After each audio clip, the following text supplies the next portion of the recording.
the charter, and I think it's well drafted. So I'm here to just let you know that we have a draft, or we have a final charter that's been presented, will be presented tonight to the Board of Selectmen, at the Board of Selectmen's meeting. We have a final report. I hope that you read the final report, and I think, Cheryl, some of those questions could be answered on that final report, but certainly there are some things that you had mentioned that are not in the charter, because that's not the job of the charter to hire a town manager. That's up to the Board of Selectmen to do that. So before I go any further, Wendy Thorne is going to kind of give you an overview of the final report that will answer some of those questions that some people might have tonight. Wendy?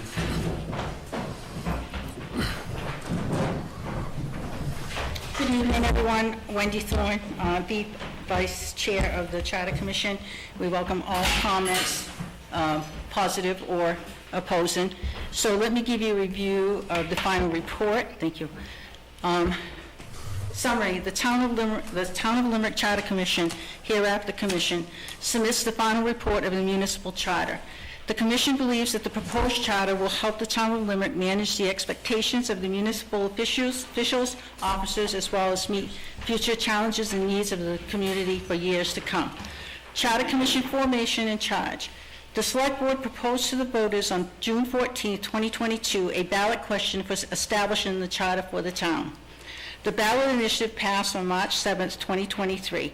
The voters elected 6 members in the same manner as the elected officials, and other 3 were appointed by the board. The initial organizational meeting was held on April 15, 2023, pursuant to state statute Title 30A, subsection 2103. That required the creation of a 9-member commission, 6 elected by the voters and 3 appointed by the Select Board. The appointed members were David McLean, Carl Hagan, Joanne Andrews. Elected members include Laura May, myself, Demetria Pellegrino, Dennis Crowley, and Scott Davis. This act by the voters authorized the commission to draft and submit a newly created charter. Hearings. Pursuant to 30A MRSA subsection 2013 5C, the Commission held 3 required public hearings to gather further public comments and feedback. Those dates were April 2023, June 13, 2024, and August 1st, 2024. Organizational meeting. The Commission held an organizational meeting on April 5th and elected Dave McLean as chair, myself as vice chair, Joanne Andrews as recording secretary. Shortly after the commission was formed, one of its members, Scott Davis, resigned. Attorney Natalie Burns was our attorney of record. Meetings. Dry. Regular meetings were scheduled on the 2nd and 4th Thursday of each month and began at 7 p.m. and ran for approximately a 2-hour period. All meetings were held at the municipal building and are available on digital cable and live stream, and are available on the town's website. Member diversity. The new commission members brought to the table a variety of professional experience, including legal, corporate, business, banking, and governmental backgrounds. Most members also serve currently on previously or on other town boards, commissions, and committees. Utilizing this wealth of knowledge, skills, and abilities, the commission was able to evaluate Limerick's governmental process and develop a charter to make a recommendation to the Select Board to prepare for the town for the future. Charter Commission statement. We have to develop a mission statement for the town for the commissions.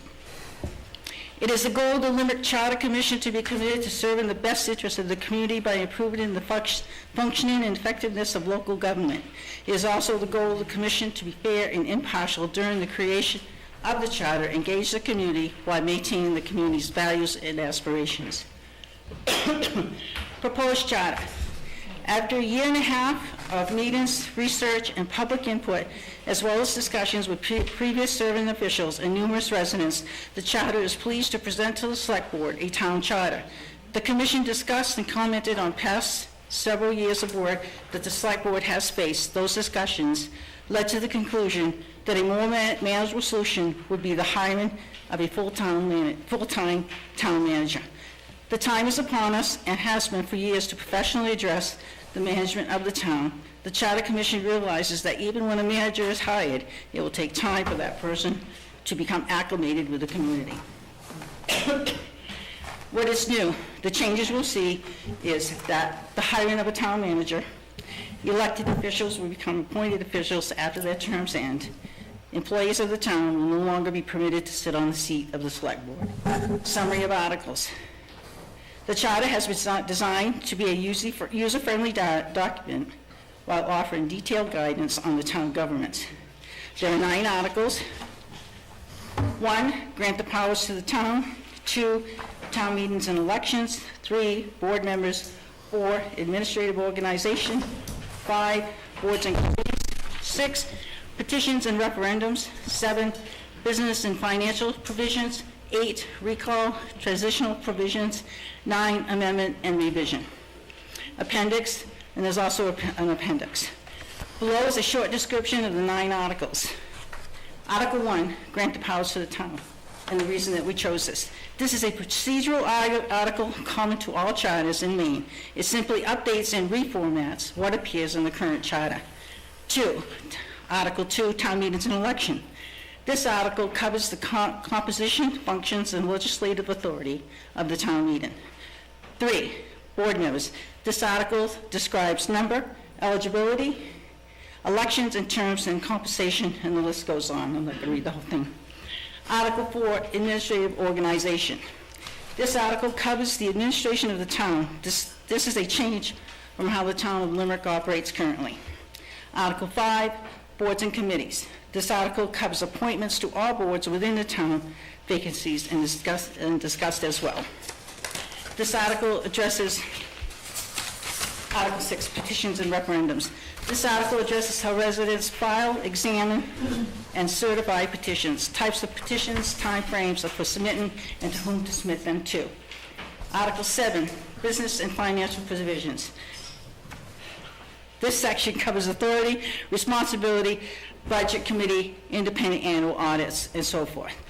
Article 8, recall. This article deals with the recall of municipal officials.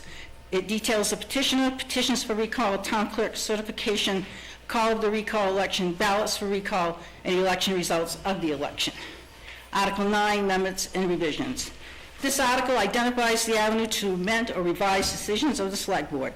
Parts of this article include amendments, revision, substantive changes by petition, and percentage to pass. Appendix of government definitions. In the charter itself, at the back, there is definitions of words throughout the charter. Acknowledgements. The Charter Commission wants to thank its members involved in the creation and completion of the charter for their hard work, dedication, and respect for each other during the process. The Charter Commission would also like to thank the citizens who attended our public meetings and asked important questions that provided a reminder that the charter represents the interest of all citizens, residents, and non-residents. We'd like to thank Attorney Natalie Burns, town managers from other towns, the select board, former and current elected town officials, and the town employees, all for providing us with information and guidance to complete this charter. And thank you to the video technicians that made this possible for us to broadcast our meetings. The path forward. The commission participated with the select board in the public review of this charter. The goal has been to have the charter placed on the November 2024 election ballot to be approved by the voters as our new town charter. So, we, the commission, submit to you the final certified charter to be presented to the voters of Limerick for final approval on November 5th, 2024. Respectfully submitted, David McLean, Chair, Limerick Charter Commission. The commission members respectfully submit this final report and charter for consideration for the town of Limerick registered voters at the November 5th, 2024 gubernatorial election.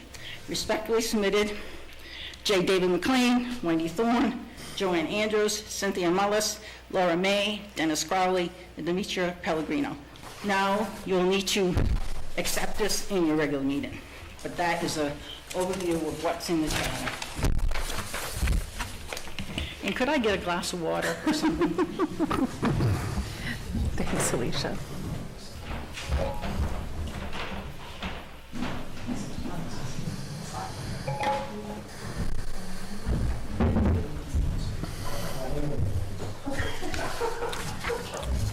Is there any other discussion about Article 2 regarding the town charter? I saw Howard back there.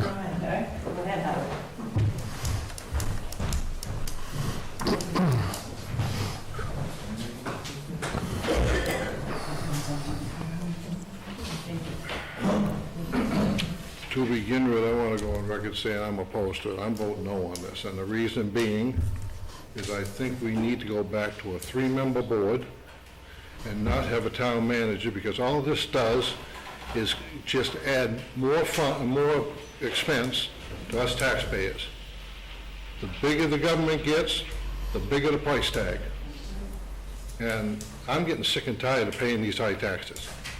After this last evaluation, I'm really pissed.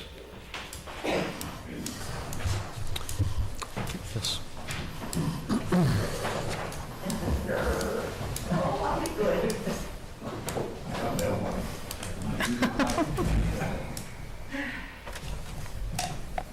Kathy Ward. Wendy did answer most of my questions, but the section on town manager kind of bothers me. You did say a full-time position, Wendy? Have you checked into price anyway on that? Yep, we have some numbers. That decision will be up to the board of selectmen, but I can give you. Well, I've looked into prices across the state, and they're anywhere from $60,000 to $130,000. That's correct. But you also want to look at, we did get a study from Maine Municipal, do you want me to come up there? Yes, please. Thank you. We did get a study from Maine Municipal, and this comes from area towns submitting to Maine Municipal on their salary survey, and it doesn't, unfortunately, it's not inclusive of all the towns in Maine because not everybody submits their numbers. So, and they did it by population size, so they started at like 3,078 population, and with an annual salary of approximately $87,000. Now, in that, there may be insurances, other benefits to go along with them. The high side, you have some that are, like you said, $130,000, and those towns have about 5,500 people, and that's Bridgeton. The ECS are in northern Maine. But when it comes to picking managers or doing salary is done across the board, you know. There's a potential to pay a little lower in the northern states, but if everybody has the same job description, responsibilities, they're going to be in the same range.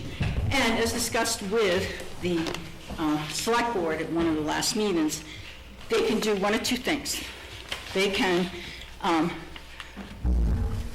get a committee together themselves, the town people, maybe a couple of select board members, citizens of the town, whoever it may be, other professionals who have done this before, and form a committee to hire that person, or they can contract with Maine Municipal, and they will do all the legwork.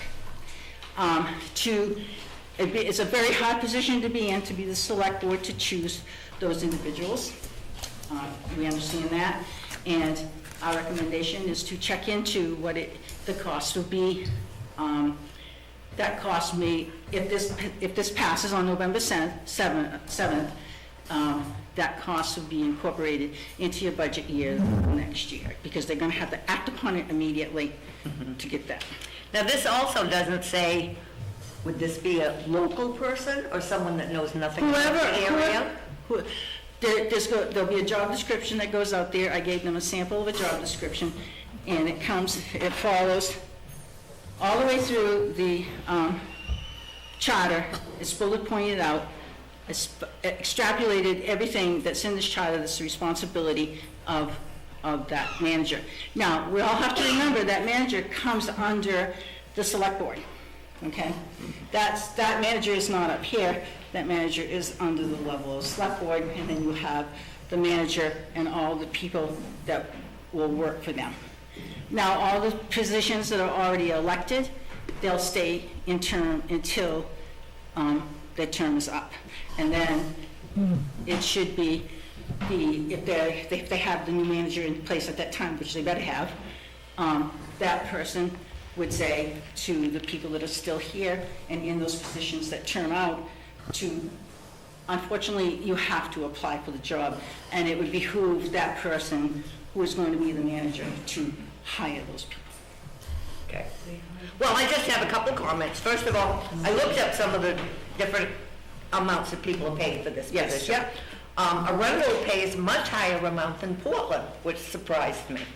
Depends on what that person's responsibility is for. Well, that may be, but that's what I found. Yeah. And I would not want the town manager to be somebody that already knew people here in town, because there's too I agree. much partiality already. And let me explain what you just said about that person from Arundel. If you do go out and look at the job descriptions of some of those town managers, they have other things to do, like planning of the roads and buildings and things like that. That would have to be a collaborative effort. If you look on your Exactly. sheet, you'll see the person from Arundel makes a healthy chunk of money. Yes, they do, but you don't know what else they're responsible Yes. for, based on what we've done. But the person in Portland does not make very much. Right, so there's many layers of government going on there. So that's why I was asking, is because Yeah, it's no kind of problem. hard to judge. Yeah. And when I checked on the Maine Municipal, they said anywhere from 60 to 120 Right. starting position. Right. So it's only gonna go You up. can start at the very bottom and train this person all the way up through. I mean, no one walks into a building, no matter what your level of education is. You don't walk in and say, I'm here, I'm doing the job, everybody, and you all move over. That's not how it works. You need to work with what you have. Yeah, I know, it's just that particular section on the town manager is what bothers me. The rest of it I'm happy with. You want to stay in my hand. Thank you, Betty. You're welcome. Okay, thank you. Any other discussion about the town charter? Sue?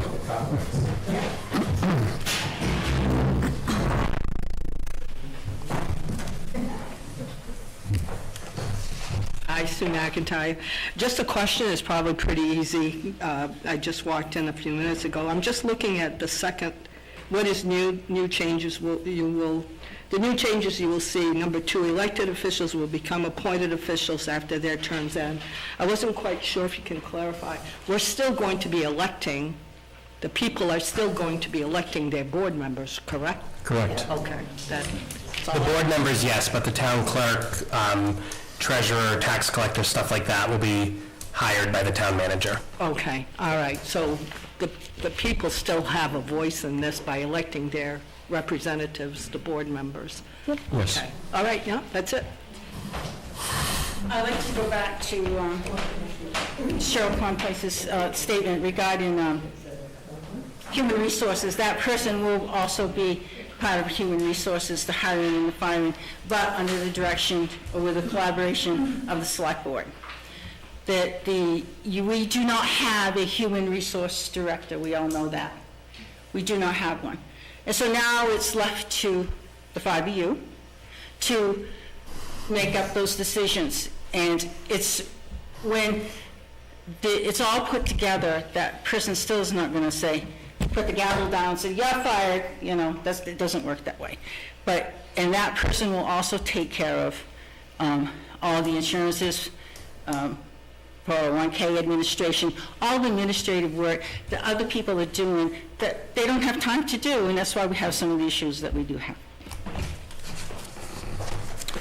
Okay, thank you. Anything else? Judy?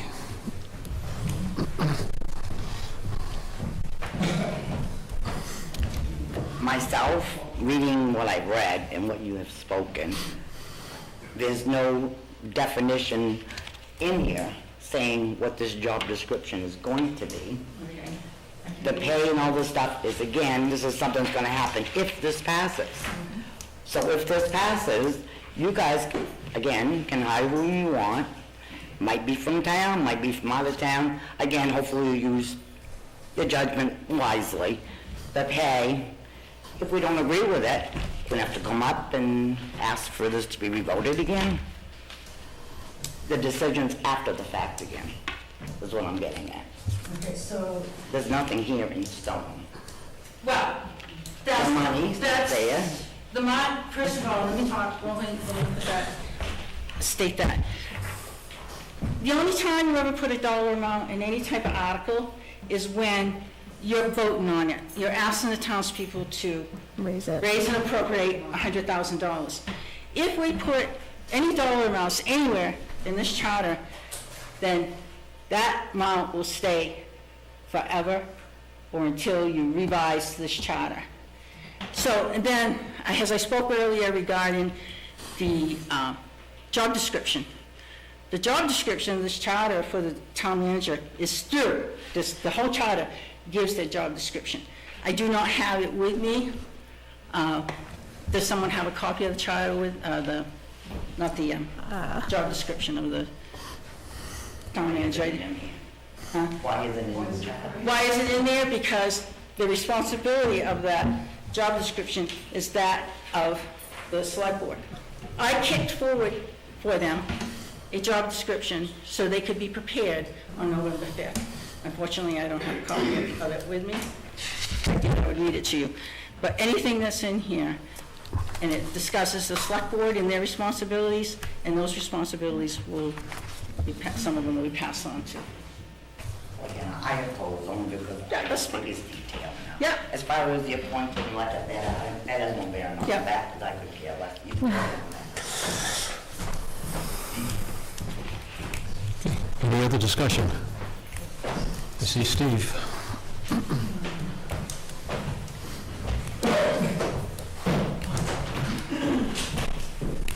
I was just gonna do that. Yeah, Steve McLean. This final report, is this something we're just receiving tonight? That's given tonight to be presented at the meeting because they have to vote on it for it to go forward. Okay. Well, the people are voting on it, they're voting on it. I think that this should have been a couple of weeks ago, so people that were coming up for the public hearing had a time to read through this and check that out. So here we are at a public hearing where people are going to leave here tonight, they've been handed this, and they'll go home now and start reading it. I think it's kind of a little late to be doing that, but whatever on that. And I think in this town, absent everybody's able to vote and everything else, having a job description of what we're going to spend money on would be very handy. We and have been for a number of years, but considered a gray town where everything was gray. So if you like something, it went your way. If I liked it, it went my way. So we don't have no job description here for any of the stuff that's going to go on, okay, which is vital for people to look at and study.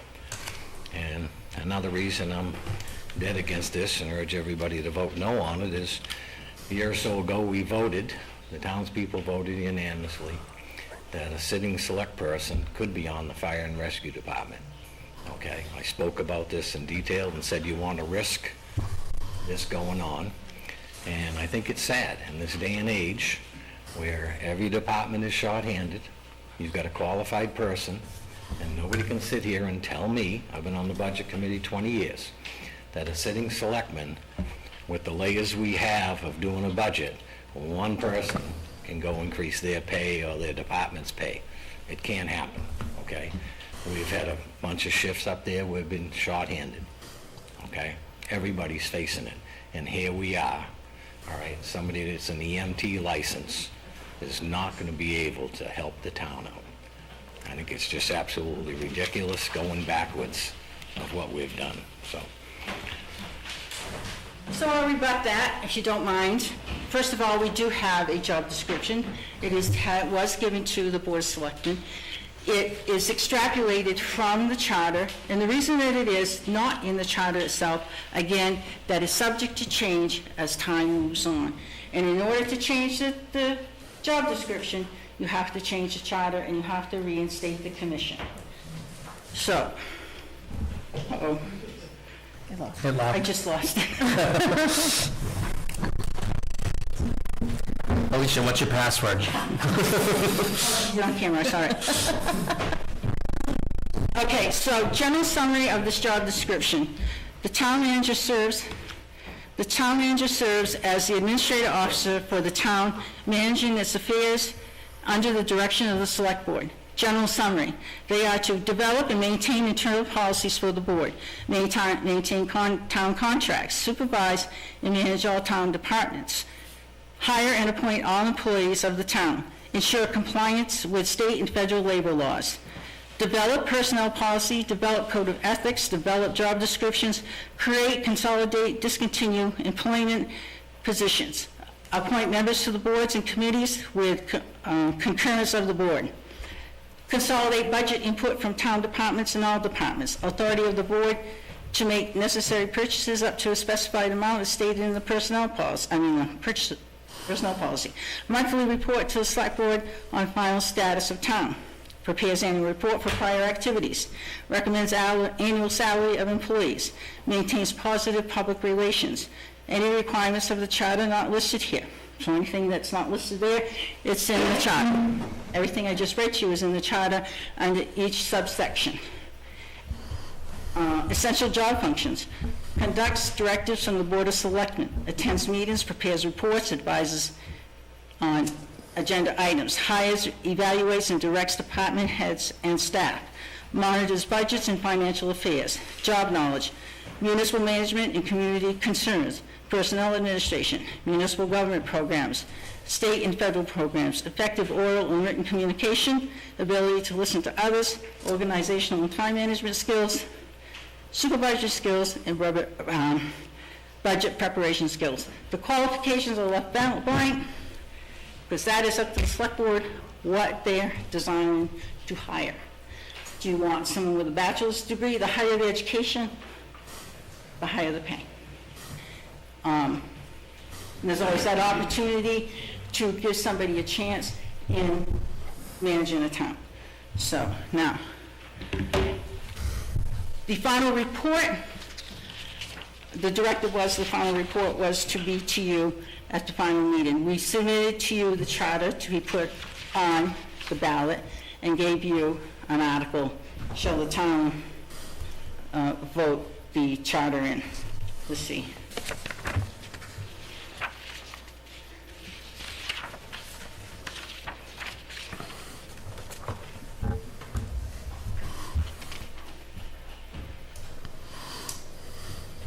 We did get our certification from the lawyer. I believe that's on the website also. That's that the lawyer certified that the charter did not violate any United States constitutional laws or laws at all, and did not violate any Maine state laws or any local laws. So it's within the guidelines of all laws.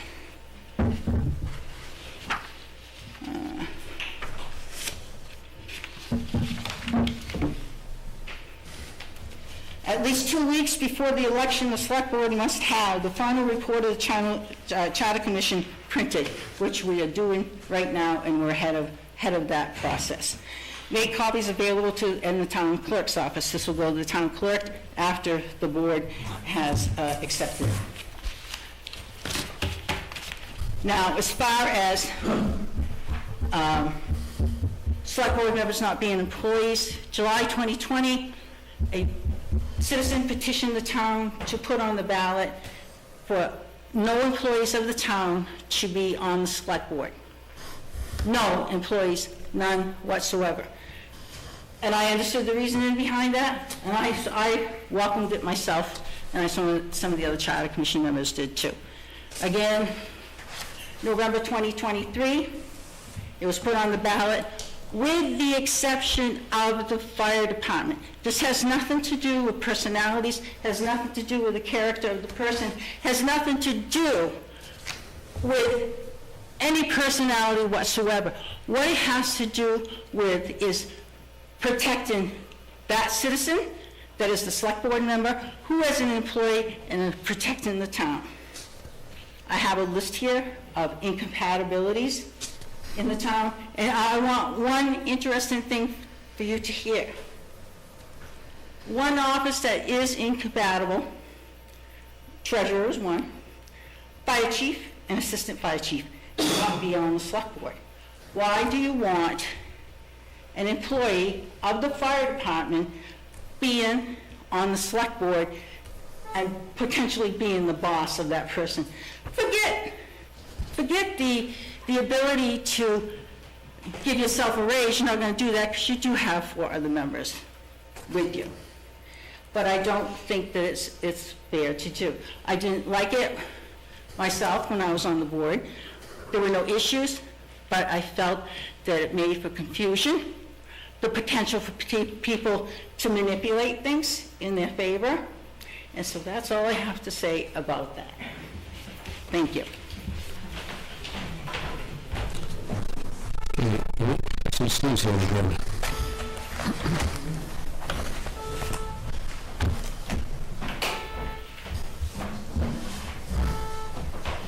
Steve McLean. Well, there's some interesting reading there, but, you know, we're talking about the responsibility of a town manager. Well, we have all of those factors right here. We have 5 selectmen, okay, select persons, and their responsibility is running the town, okay? Everything that was read off that this town manager is going to do, the select board should be doing. We have 5, okay? So now let's add another layer of government at whatever, we'll pick $100,000, okay, of taxpayers' money, and that person will come back and report to you guys. It's just another layer. I think the 5 select board members all have a thing to do. You all have departments that you're in charge of, okay? So we need somebody to come in here for $100,000 a year as a town manager. Now, it's just a waste of money. I mean, if the select board did their job diligently, all right, maybe it means a little more money, maybe it means more than 1 meeting, all right? It can be done without all that expense. And I'll still stick by my statement that an EMS person that can save somebody's life is more valuable to this town than this charter saying we can't have it, all right? So this person is a basic EMT firefighter, all right? Is not a chief, not an officer, and I've said it time and time again. You want to write that in there? You can't be the chief, assistant chief, or an officer? Fine. But to have a blanket thing right now of what's going on. We've had 2 people on the department that were select people, okay? And I think people at home ought to seriously think about with the shortage we have of EMT people. Why do we want to risk this? All right, it should have been left out. The voters already voted for that once. You can vote for things as many times you want to. As many times the person wants to submit it to you, they can vote for it as long as it's legal. And this is legal. It has been certified by the town lawyer. Let me talk to you, being a prior select board member, being a prior budget committee member, being a prior handicap accessibility member, that it is time, it is needed. I sat on that board every week, many meetings, up at 1, 2 o'clock in the morning, doing budgeting. That was one of my main focuses, budgeting. One of my other main focuses was job descriptions, but unfortunately I didn't get to complete them. Other responsibilities were writing policies, okay? Those are very important for this town. It's very important to have someone who does a lot of that organization for you right now. But you need to have someone who is familiar with contracts. You complain about lawyers' fees. Every time you turn around, you have to turn your contracts over to the lawyer to make sure that it's correct, when this person could possibly avoid that route. It gives, the select board are not people of technical, they're not supposed to be the people who does the data entry. They don't touch the treasurer's work. You don't go in there and touch that work. That treasurer is to give you your reports, or if you have access to it, to do it yourself. You do not touch the tax collector's work. That report is given to you. You are policymakers. You guide the town in the right direction and determine what the town needs. Okay, anything else? Cheryl?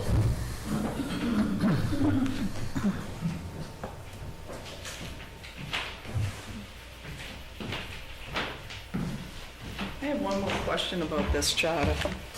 Are we going to stop putting out bids for the contractors because we're going to have a charter? No. There'll still be contractors. It's in the charter itself, if you go to page, I don't know off the top of my head. Let's see. So it'll still go out to bid.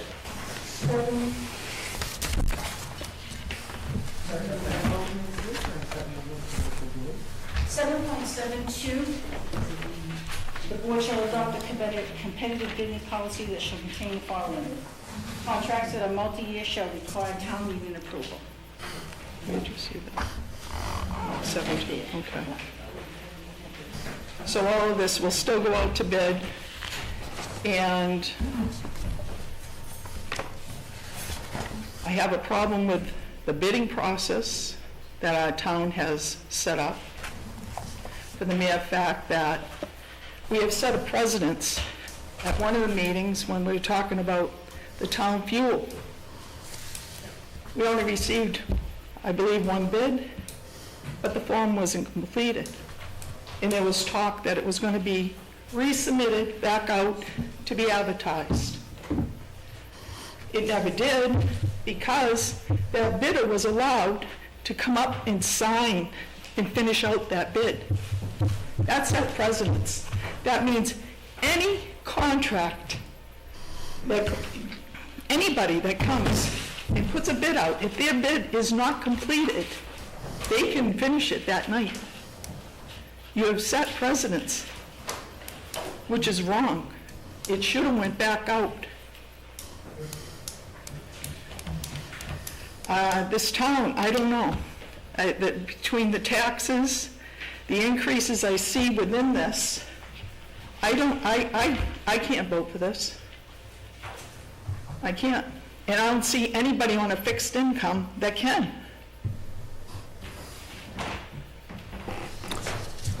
Thank you. Anything else? Sonny?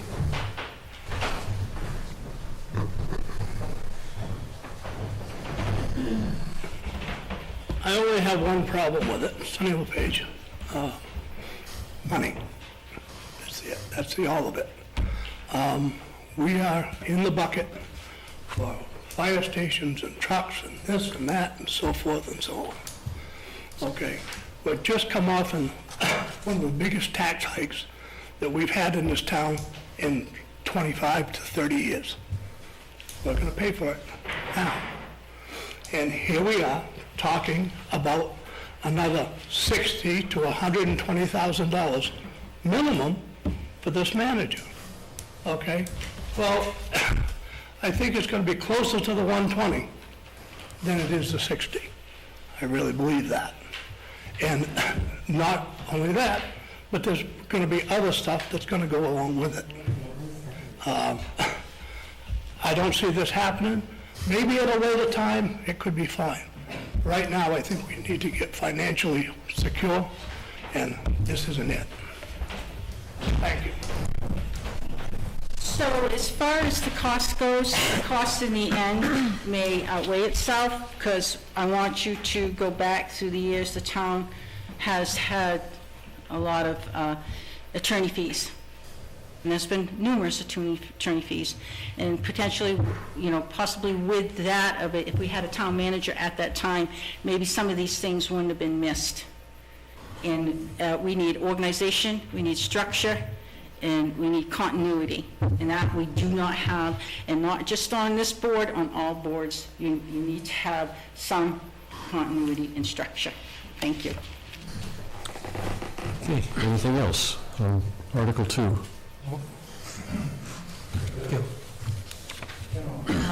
I'd just like to say, like, we're an $8 million business now. And I look out here in the audience and I see a handful of business owners. Go leave your business. Any of you that run your business.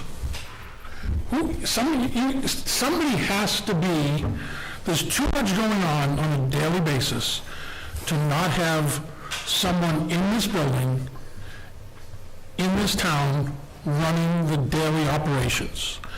I fully believe that this position will pay for itself. Everybody's talking about money. This position will pay for itself in savings. There's too much going on that costs us too much money every day because everybody up here, I mean, somebody said, oh, we run the town. Well, we do the best we can. But we're not up here, 40 hours a week. It's not our job. We do the best we can. We get called in when we can. We step up when we can. Everybody does and puts in as much time as they possibly can. But no one in their right mind would run an $8 million business with a part-time committee of 5. Doesn't work. Just doesn't work. This will work, and this, in the end, will save the town money. Okay, Judy.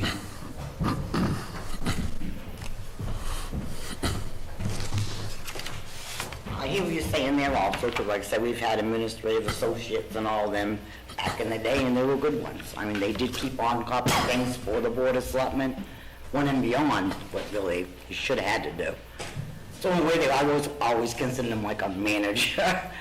But at the same time, through this whole thing, the Board of Selectmen still are ahead on top of the manager. So how are you gonna know what the manager's doing if you're not around at least once a week or something to check in on everything? Well, I mean, they will certainly meet with that, that person will be in our meetings, but although you say we're in charge, that person would, I'm not gonna say in charge of the town, they'd be in charge of the daily operation of the town. We would make policy, we would make rules for that person to follow, and we'd expect them to follow that. You would do that, you can't do it now, how are you gonna do it then? Well, we do it now, but we don't have a person in that position. It's the everyday, daily, minutia stuff. Well, I know, I'm here every day. You are, I see all kinds of stuff going on, and lots of stuff is going to us because nobody here to take How many times have I heard you say, my God, do we waste a lot of money? Yep. Well, maybe if there was somebody up here watching that every day, it wouldn't happen. I don't... We got 5. That's but we're not, but how often, you're here every day? The 5 of us aren't here every day. So in the past, we used to have a selectman who used to come up here weekly and check on things, see how things were going. Sometimes they would take turns coming up, so they might be here 2 or 3 days a week. And then people were complaining because they're micromanaging. So like I said, I mean, it has happened in the past. I can only speak for myself. I think I'm certainly in the building at least once a week. I see Joe, I see everybody else up here. I mean, as far as coming in, but I think... You all got jobs. Everybody has jobs, and I think everybody puts in the time they can, and everybody on this board and previous boards have done great jobs, but there needs to be a person overseeing the day-to-day operation. Like I said, you was a good selectman, you was right on top of things. May I make one final statement? I just found question, why a charter? Answer, provides a clear statement of town goals, provides open communications and understanding, serves as an agreement with the executive branch and the legislative body on what needs to be conducted, outlines roles and responsibilities, modernizes current best practices, improves efficiency, and engages community involvement. What is a charter? Is a framework of a government body structure. Detailed structure is left to the bylaws, reorganization, or policy direction of the select board. Why a town manager? Someone to perform administrative duties of the town, organization, human resource director. What role would the select board have? The select board are the top decision makers, and they will keep that role. The board should not need technical ability. They serve as board of directors. Representing the entire community, the town manager and staff should have technical ability to support the work of the board and the community. Who's in charge now? I look at it, nobody's in charge of the organization because you're all over the place. Don't take that as an insult. You were torn from one spot to another spot. You're supposed to be out to the vault, or you're supposed to be up to the town hall, or you're supposed to be up to the fire station. So no single organization, series of organizations within the structure itself. And what will be the cost, we discussed it somewhat, it was ranged from $60,000 to $130,000, depends on what you want and how you're going to train that person. And why move from elected to appointed positions? The elected, appointed positions, they are policymakers or they are are they policymakers or are they technical administrative support? And policymakers should be elected, technical administrative support should be appointed and report to the town manager. I hope I'm done. Can I just a couple of examples. A few weeks ago, we noticed the phone bill for this building went from $700 to $2,700. Tripled. Tripled. Nobody knew why. So we should look into it. There's some contracts that are up, some other things that happen, but those are the type of things that somebody needs to be on top of. However, we need a chief. We need a chief and a lot of Indians, okay? Stan, in the past several months, has done a phenomenal job of packaging lots together and putting stuff together for the town to sell. I mean, we're bringing in a lot now at $35,000, in that range.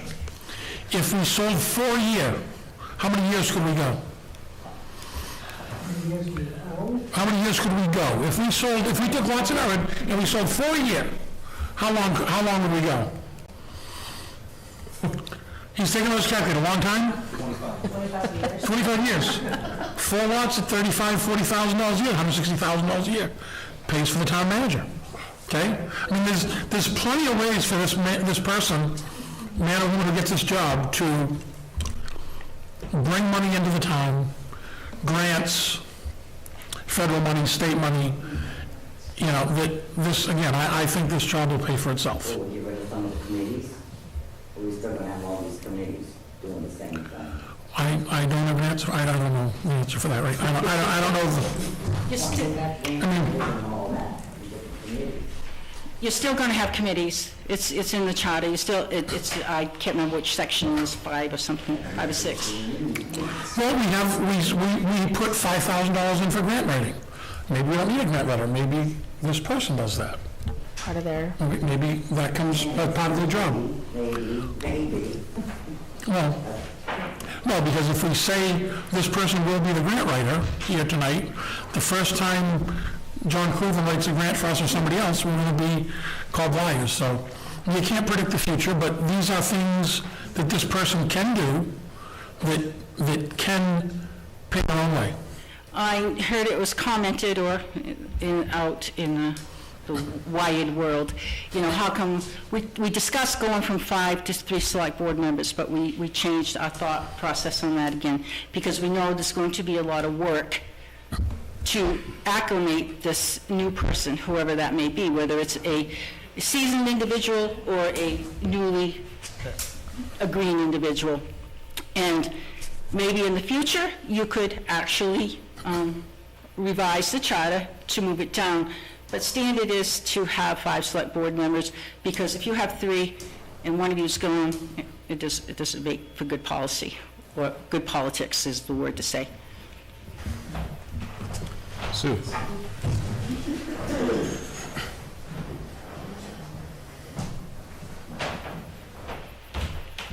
Okay, first of all, I'm going to apologize because I haven't even read the charter, so, which is something that I plan to do when I get home and have time to go through.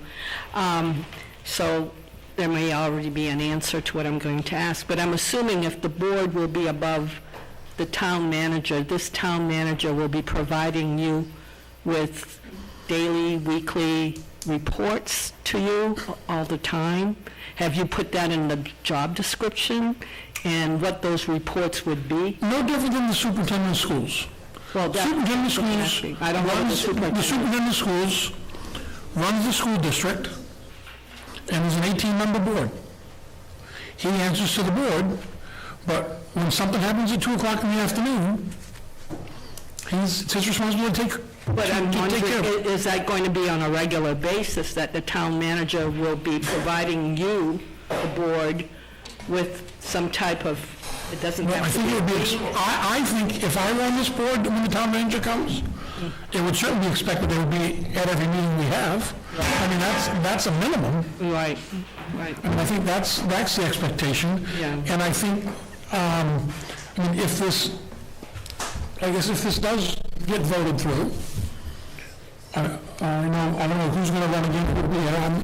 I will be here in March, and me and you, and Wade.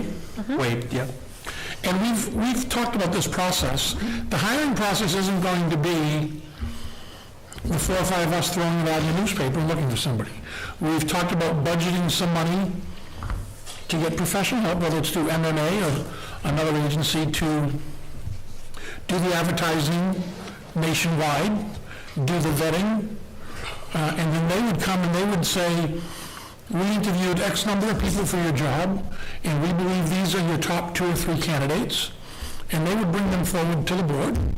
And I believe it shouldn't even be the board at that point. There should still be, I will advocate for a local committee of 1 or 2, just like we did with the fire chief, 1 or 2 select people, employees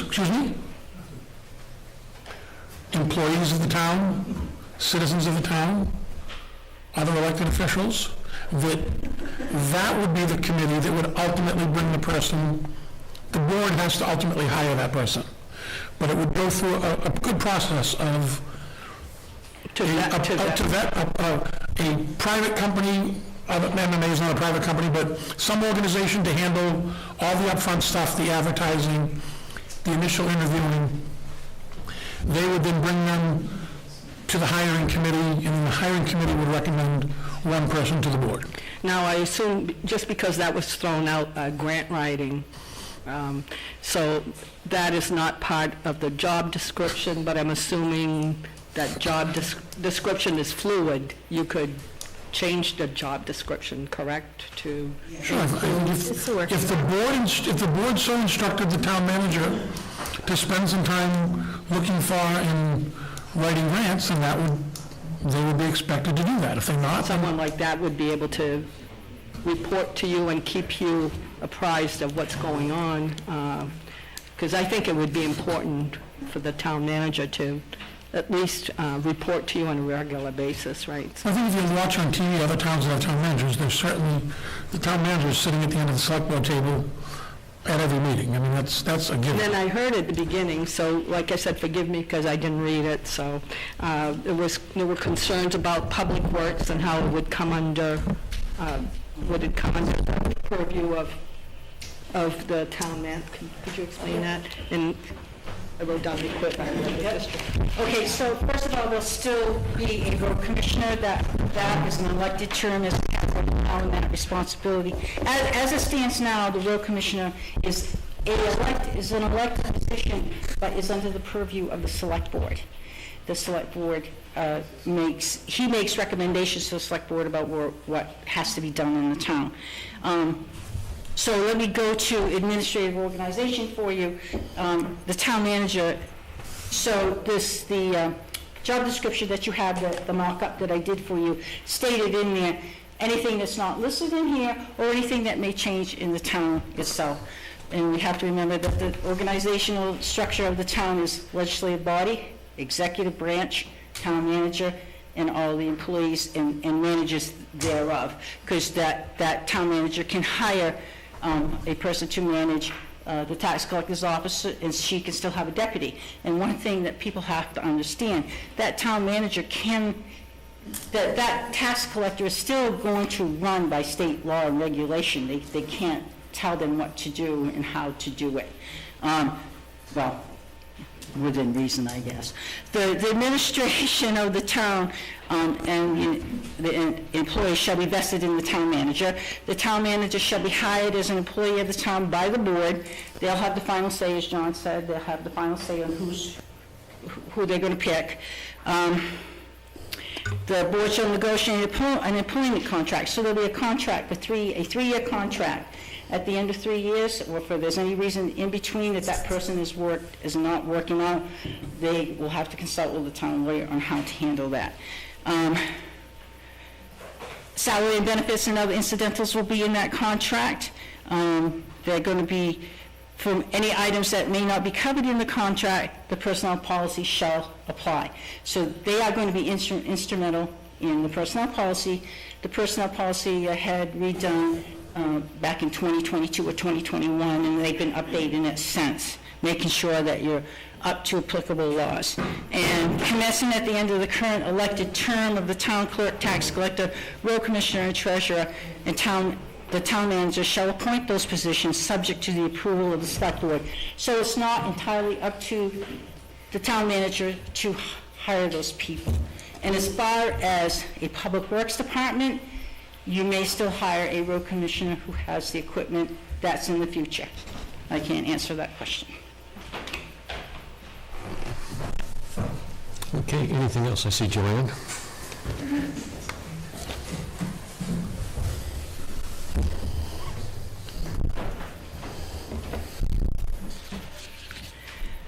Joanne Andrews. It's really kind of sad that we're reaching this point with this town. I was 4 years old when I came into this town. We didn't have these problems. We didn't even have these problems 20 years ago. But we have so many new people in this town. We don't have 1,500 people anymore. We're going towards 4,000 people in this town. Everybody's going to have a problem from time to time. And when they walk into this building, who do they see? They see Judy. They see Dottie. These people aren't responsible to answer these questions. The selectmen are in charge of the money. It's their job. Whatever you vote at town meeting, it's up to them to make sure that it's spent that way and for those purposes. That's their job. It's not really their job to take care of the employees. I don't know of any town around that doesn't have an HR person to just take care of the employees. In some towns, it's one person, full-time job. They shouldn't be responsible for this. And certainly, any of the other employees shouldn't be responsible. Please, read the charter. Do I like everything? No. No, I don't. But there's not enough that I don't like that I want to throw it out. Because the town needs it. 450 new dumpsters since last September. You have no idea, right around town. If you don't think we're growing, you don't know what's going on. And with everybody coming in, there's going to be problems.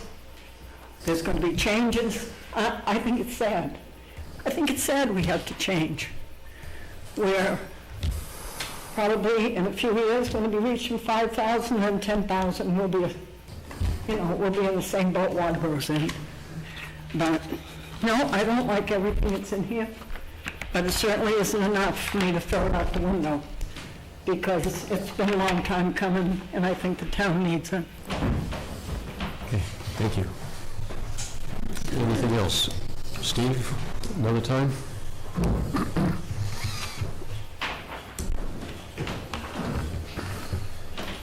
Steve McLean. Well, to Joanne's saying there, it's sad, Joanne, that these townspeople didn't have this thing a couple of weeks ago to read before they got here with questions. So now, we're telling people, go home and read this, and then vote. Not the final report. Final report hasn't been out. So, Really don't change.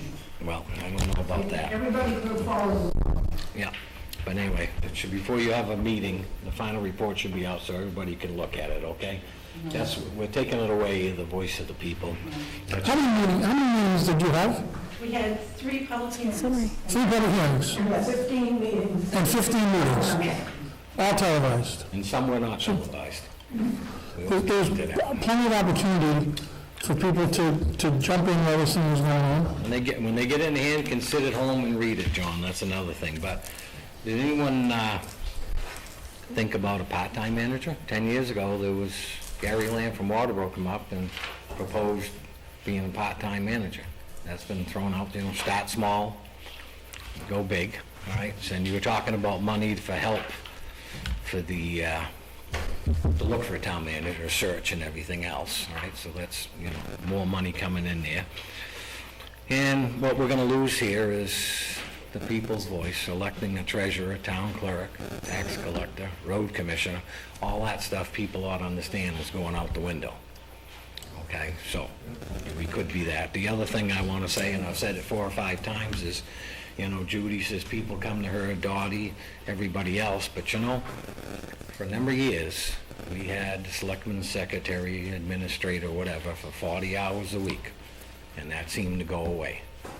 All right, it should be critical to have somebody sitting in that office when somebody comes in, 40 hours a week. Jerry Libby did a hell of a job going down the line, just somebody that's there. And if it's something critical, there's 5 select boards. She picks the phone up and says, hey, listen, we get this problem arising, what can we do? All right, so the fact that you're not here, I totally agree with. But we always had somebody sitting in that office, okay, to answer all these little mundane questions before they get out of hand. All right, we've sat here, I've been on the budget committee 20 years, talked about people coming in, seeing Judy and Dee Dee, seeing Dottie, okay, or going to see Stan, because he's usually around, when some of that stuff could be answered right in that window. And it's a shame that we've lost that. And I think that's something you guys ought to think about. There's ways to do it.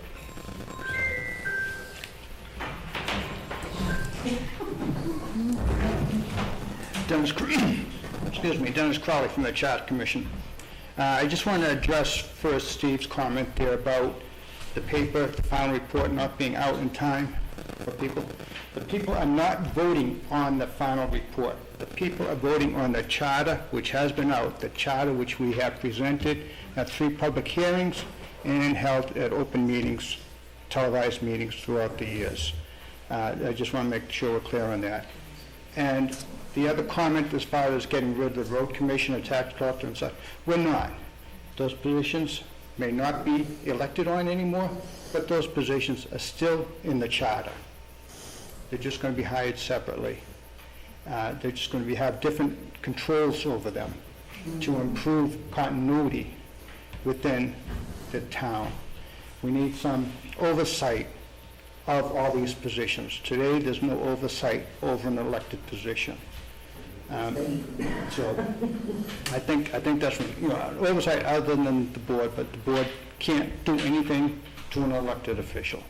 So that's why we need a town manager to have oversight over these positions to make sure that things are being done properly. Thank you. I'll just reiterate what he just said, only in shorter term. The election must be held 35 days after the final report is filed.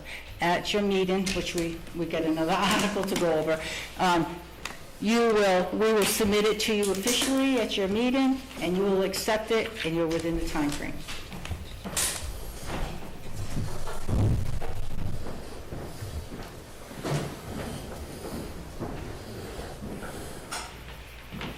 This might be something that's minute, but I watched last week's select board meeting, and it was said that the final draft for the charter will be online.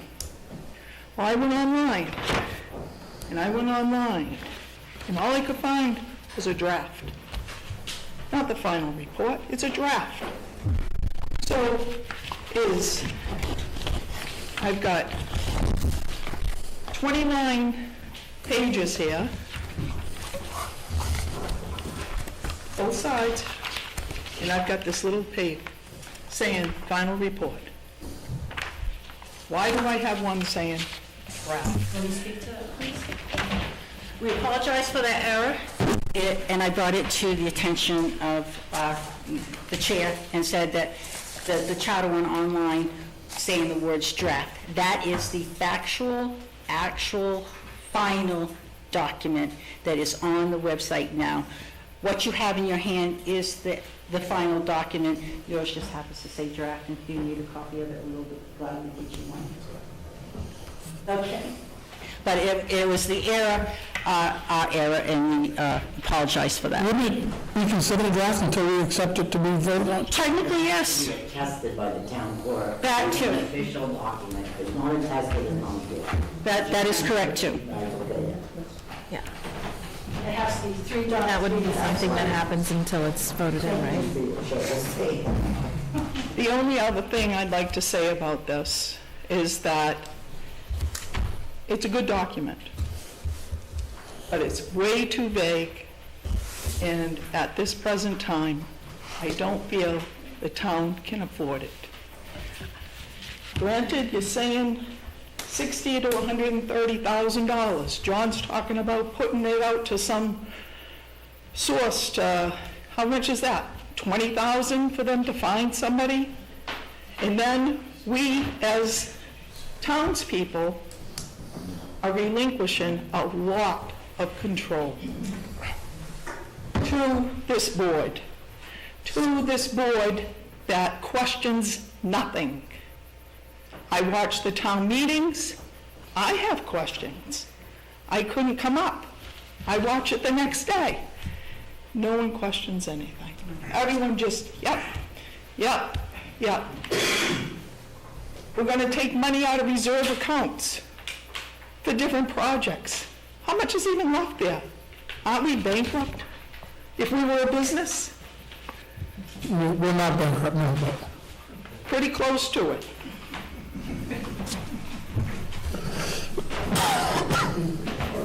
Martha. Martha Hamilton Smith, I'll be brief. I'm sorry I'm late, I thought we were starting at 7, but anyway, that's the way it goes. I want to commend the Charter Commission people for their diligence, for going through hours and hours of papers, other town charters everywhere, perusing them, getting to, this doesn't fit, this does fit. Maybe we should think about this, and then going to find the answers. And they've done all that. Talk about not being in the office. I hate to sound like George Carroll. However, when I was down as a select board member, I was retired. I had plenty of time to come in every day, and I did. There were lots of things that I couldn't answer.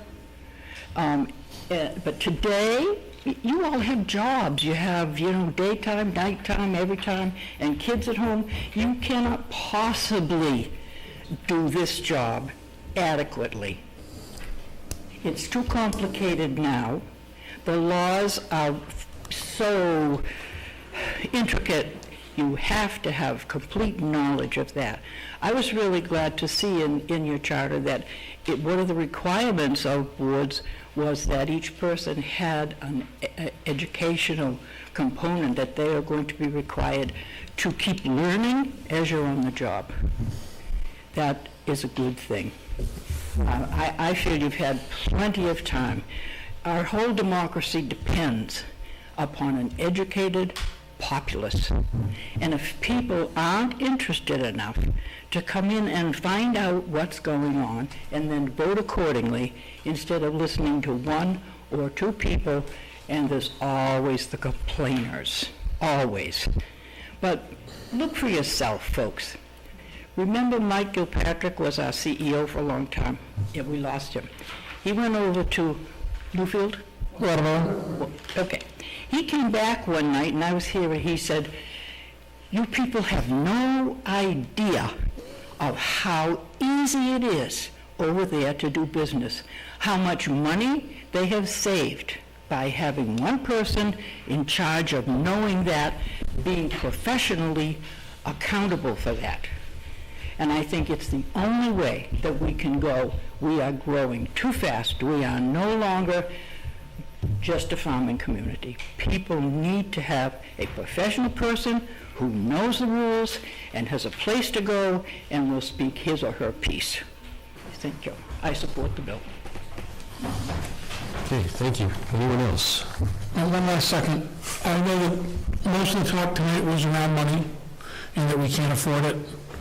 And we were going to hopefully wait till we had really, really good, better news.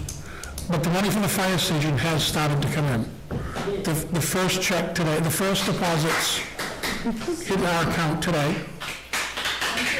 They will immediately go, as soon as they clear, as they come in, they will immediately go to pay down the loan that we're paying. How much came in, or how much are we? So the requisitions, there was 18, they had to go with 18 requisitions. The paperwork we know has been huge. Today we got $159,000. It's less than 10% of the whole thing, but there are 14 requisitions right behind it. We're confident they are going to now, and if you asked me a month ago, I would have said, I'm not that confident. But today, sitting here, I can say, from what I've heard today, they will start trickling in 1 through 16. For those that don't know, the fire station came in exactly on budget and a little under. The numbers that we came up with from the beginning, the contract price is within a few $1,000s of being under. We had $100,000 set aside for overages. There was an overage amount in Great Falls budget that was managed very well, and there was some overages and some savings we put together. I would say that Vinnie and the department put together, so that the contract didn't go over at all. And we're now going to try to figure out the additional $100,000 that we put in as a buffer, and the town had there. We're going to figure out what account we put that back into, because we drew from several different accounts to fund that. So that is. You didn't really say with the interest we had that. We have had to pay some interest. Yeah, we have. But in the long, how much? I can't answer. It's a lot. I would say that we budgeted $100,000. We probably spent it. We had a $100,000 budget line for interest. We probably spent that. And probably half of that was because the length that it took to get the paper processed, and that's federal government. We can't change that. But in the end, I think the 1.8 million savings, once we pay that loan down, will be a lot more than that savings is a lot better than what we paid out in interest. So, and there is chatter that the $1 million for the water district is sneaking up right behind it. So it'll be nice if we get, and as soon as that comes in, again, it immediately go to pay down the loans we're carrying. So the money situation is not bleak, and consider the money that's going to be coming in from the lots that Stan has put together. What's that? Not as bleak. Well, again, we did. I don't know if we can do it now, but it's the first time in a long time we had to get a tax anticipation note, and we have drawn on that this year. We had to get that, but again, find me one business that can run for 10 months out of the year without any income. Right? You run January through. You don't have. What's that? You usually don't try to spend money that you don't have. Well, again, if you don't have anything coming in, it's hard to operate. I mean, I don't think anyone in this building wants to wait till September to get paid. We have to pay people, right? We got to pay the electric bill. We got to pay for stuff. We can't tell people to wait 10 minutes. But stop at 600,000 until you know how much you got. What was it? I said you got like 650,000 from rescue bill or whatever you moved into that. 125 from rescue bill. No, I'm not on rescue building. The money they put aside for the fire station across the street originally, you had a balance. 619,000. Okay, so you should have stopped that amount. Stop what? Stop. Construction? That would have driven costs up. I mean, look at Sanford. Look at what? What do you mean went up 100,000? What went up 100,000? The interest you paid. We knew you'd have to pay interest from the beginning. We knew you'd have to pay interest from the beginning. There's a building in Sanford right now, Sanford Library.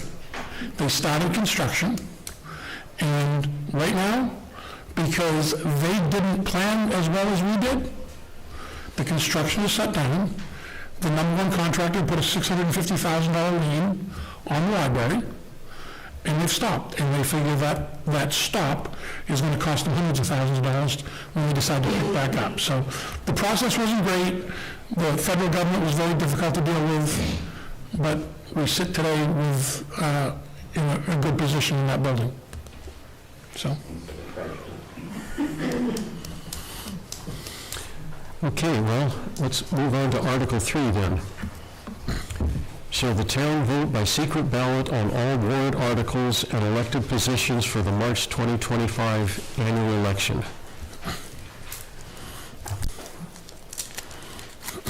This came up as so that it doesn't involve just 50 people, in March to make all the financial decisions for the town, but it gives the citizens an opportunity to speak and have a lot more participation in the vote that way. Okay, I think I saw Cheryl first.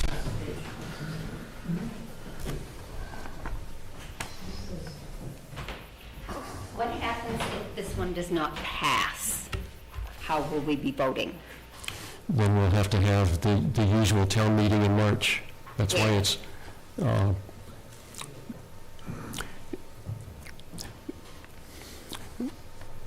there is, there might be room at the Brick Town Hall for a limited amount, but we would have to see that, or if we have to find an alternative venue, we will do so.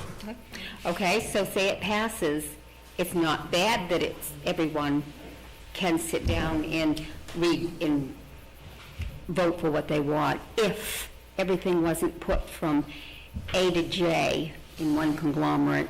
After whatever, you need to be able to, you can combine a few things, but the stuff that you're combining on the warrants that we have to vote are some things that would never have passed if it was stood alone. And that needs to be revamped. So each thing, somebody might not get some money because somebody doesn't want this department to have some money. It's just I just didn't take 2 hours at home, sit right there, do my voting, read everything. I know what I'm voting for, rather than compiling it all in one. So, my thoughts. Anyone else on Article 3? Steve?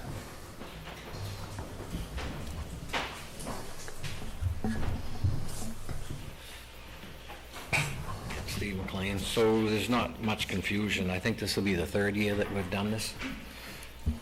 I believe so, yes. Okay, so it just sounds here, somebody saying, well, what are we doing? Essentially what we're doing is every article will be voted on, and we won't have a town meeting, just like we've done the last 2 years. I think we've proved to the point, I was a proponent of it 2 years ago and still am, that 400 people, 500, 600 or 700 people voting on something is better than 20, 30 or 40 people. And you can't up the ante. I know I was accused of that, but that's fine. So I think the people ought to vote for this because it gives everybody a chance to vote.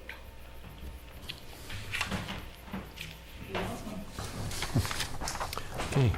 Anyone else on Article 3? Okay. Hearing nothing, moving on to Article 4. Shall an ordinance entitled Town of Limerick Business Licensing Ordinance be enacted? A copy of the proposed ordinance is available at the Town Hall and on the town website. Any comments on Article 4? Howard.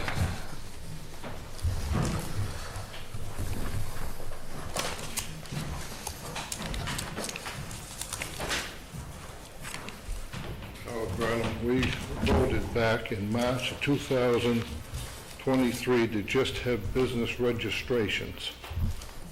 Okay, and that passed. Okay, I want to know, why are we doing this? Whose idea was this?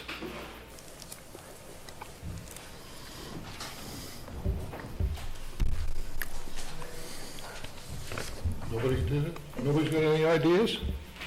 Nobody will admit it.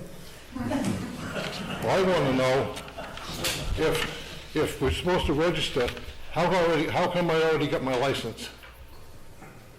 It was issued July 1st. On the 17th of July, I sent an email to Stan asking for documentation how this can happen. I sent, and I copied it to you folks. To this day, I have had no response. That's pretty sad. Now, I've read down through that ordinance 3 times. And as far as I'm concerned, it's the most disgusting piece of legislation I've ever seen. This does nothing more than kill business in this town.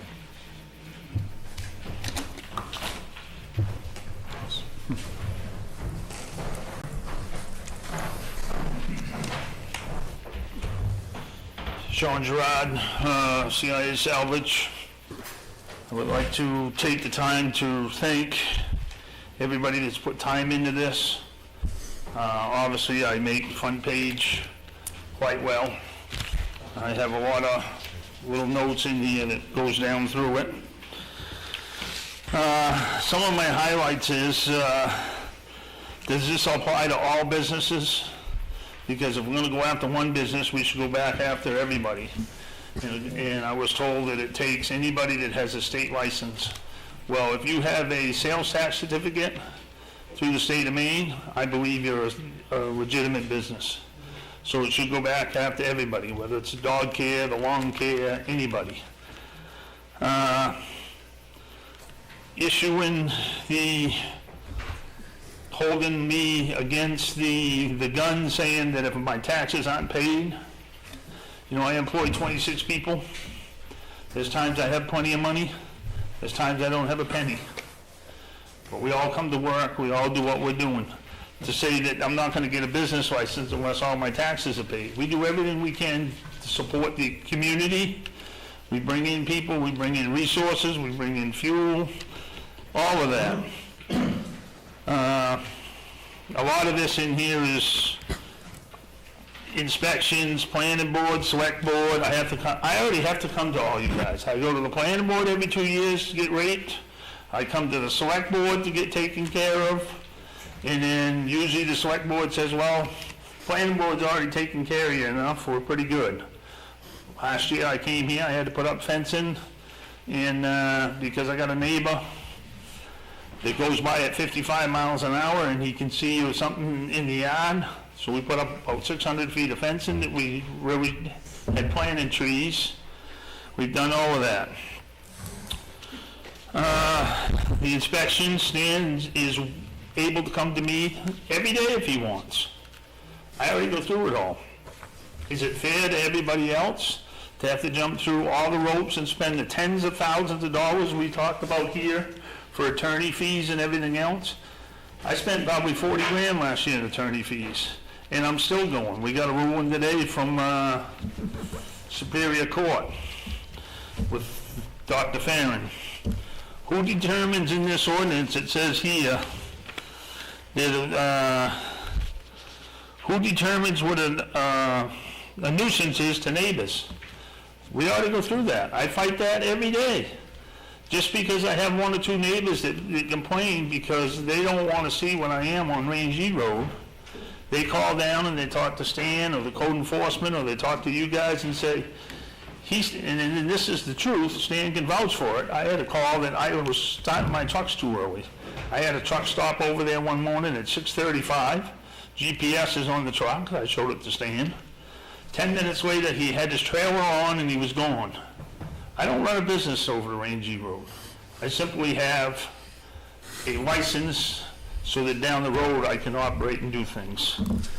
This business license is way out of line. There's stuff in here that you're going to make sure if I happen to go out one night and get depressed and have an OUI, you guys are going to make sure that I'm on my, my best behavior with my drug rehabilitation, and you're going to make sure I go to successfully complete a drug program or alcohol rehabilitation.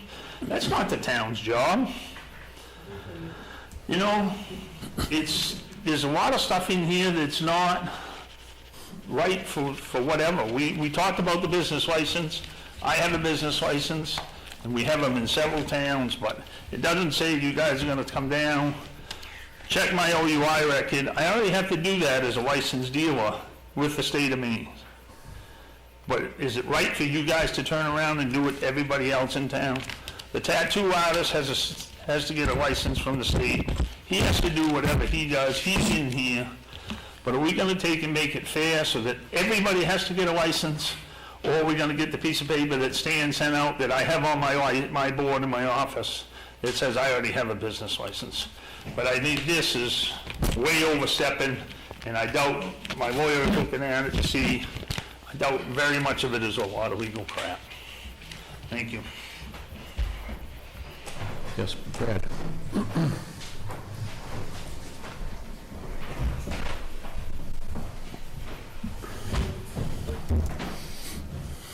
Hi, Brad Libby. It's been said over and over again that Limerick is business unfriendly. Looking at this ordinance, I can certainly see why some people might think that. I was told at the beginning when I questioned this ordinance, or was getting ready to question it, that it was simply for businesses that already had a license or were going to be licensed by the state. Not sure I agree with it, but even at that, it seems that that's not true. If you look at section 205 and 206, it indicates that a license would be required for shooting ranges, public meetings, and temporary exhibitions. There are no state regulations on those things, none whatsoever. I think that well, somebody might say that we've been lied to. I think that we've either been misinformed or misled. I'm just not happy about that whole thing. And by the way, if this ordinance passes, it has no effect on me yet. I think we're headed for a slippery slope, that at some point, all businesses in the town of Limerick are going to have to get a license. Don't agree with it. Something about this ordinance, though, is that if it does pass, all the affected businesses are going to have the opportunity to pay the town of Limerick licensing fees, get to pay for a public hearing, they get to pay for background checks for themselves, their employees, and if they don't do so well on those background checks, guess what? They don't get their license, or they get their license revoked. It's a pretty good reading. I think that everyone ought to check that out. Also, the fee structure. I see that there's fees that, are, possible to be had and certainly going to. I don't see any fee structure. Does that mean that the town or code enforcement or whatever can charge anything they want? I don't see anywhere where it limits those things. But at any rate, it just looks like this is the first step in, regulating our town businesses out of business. And I urge everyone to vote against this, flat out no. Okay, Wendy. First of all, I'd like to thank you two businesses who do bring revenue into this town. I want to say that I'm a little confused myself. I'm not a business owner, but I do understand some of these ordinances. And I was listening to the town meeting on August 26th, where Stan spoke and said that it only affects businesses that get state licenses if they do, and if they deal with the board. But this in here, it says, Section 103, no person shall carry on any business or any other activity subject to license or permit requirement under this ordinance or any other applicable law without such license or permit. Well, permit, that's a very open word. We have conditional use permits. And it sounds like that if you're not going to issue a person a conditional use permit because they don't pay their taxes, well, I don't believe you're going to have any standing on it, because your process already is people that are delinquent on their taxes, they'll pay their taxes just before foreclosure. And this gentleman here, Sean, just spoke about that he has cash flow issues, and I've made this point before, that businesses do have cash flow issues, and that sometimes they have to make a choice, pay an employee or not and get sued by the employee, or not pay that, or to borrow money against themselves and pay a rate of 8.5%. The town, at this point, as far, this is my opinion, they're not losing money because you are collecting interest. You're not losing any money in any applicable fees that the tax collector has to process to the county or the registry of deeds. Those fees are incurred by the owner of the property. I do have language here from land use permits and delinquent taxes, and this comes from MMA, and their final statement is, we've heard of some municipalities making business licenses or permits contingent of property taxes, and we've been told that in a few cases that this has been authorized by the Maine legislature by private and special law. Do we want to spend the money? Do we want to have the business owners spend the money to go to court to save their business and then throw them out of town? I think we should vote no on this. And another item that was brought up by Brad was, or Sean, I'm sorry, about somebody with a past criminal history. Well, some people do things stupidly, and they should, we're supposed to be a forgiving world, and then if that person wants to have that license and they want a hearing, they have to air their dirty laundry. We're human beings, we make mistakes. You'd have to determine what kind of crime that person committed. I feel that we should vote no on this ordinance, thank you, or withdraw it at this point. Sue.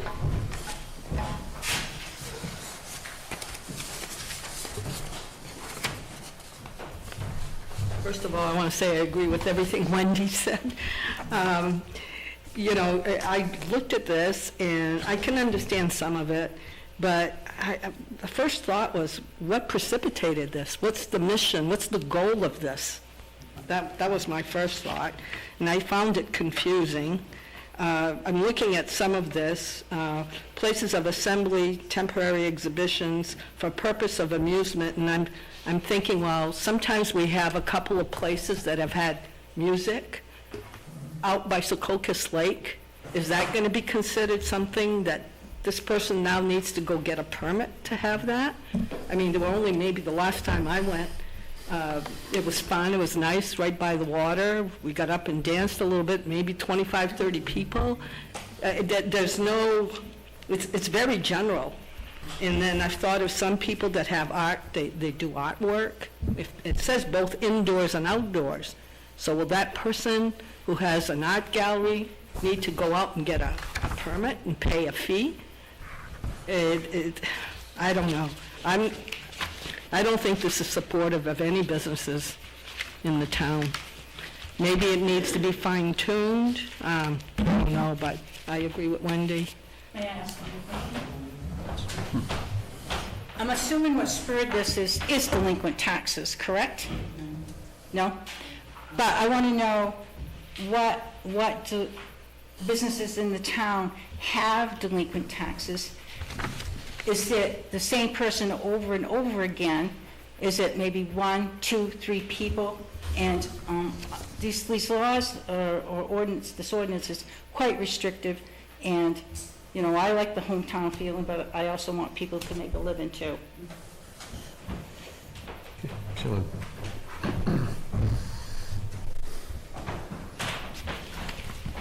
In my industry, in the salvage and demolition, we are highly regulated by the state, the DEP, by Stan's office. And I understand that with this, it's not that Stan's coming out to say, Sean, you're the bad guy and we're here to hammer you. There's some loopholes out there that need to be addressed. Whether I mean, as a car dealer, I sell 55 cars a year. I do it all through the business. I keep my license and my dealer plates. There is people that turn around and I'm allowed by law, no different than anybody else here, to sell 5 cars. My wife can sell 5 cars. My son can sell 5 cars. So there's issues there that some don't have licenses, and there's some loopholes. There's some that should have conditional use permits that don't.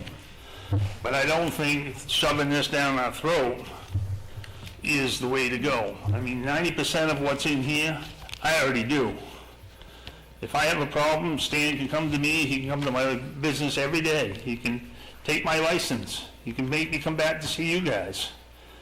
You know, I get hammered by the planning board.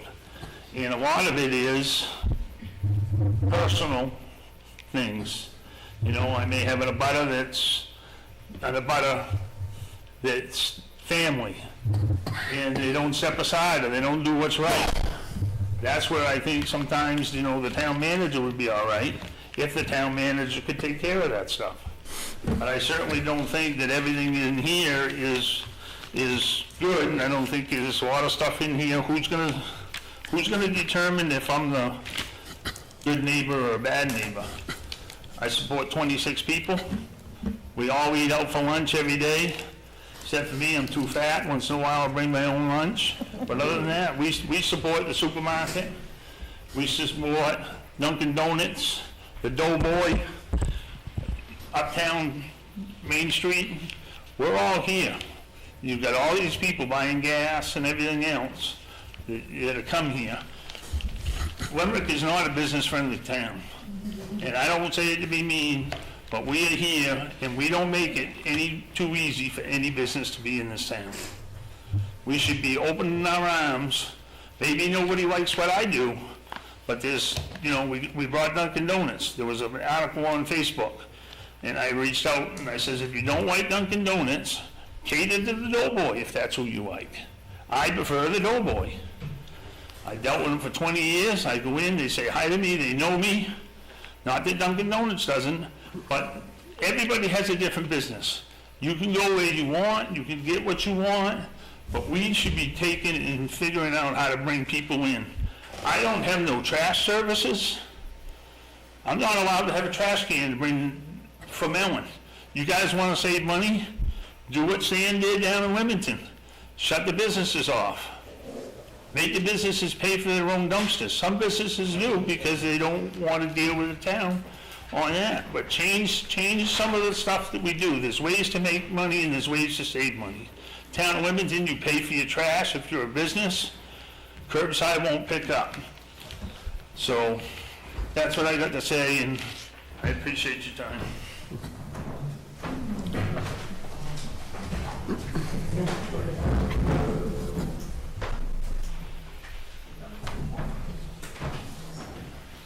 Something that I meant to mention and didn't is, unless I missed my reading of this ordinance, the fees, the license and all that, that's on top of what these guys are already paying.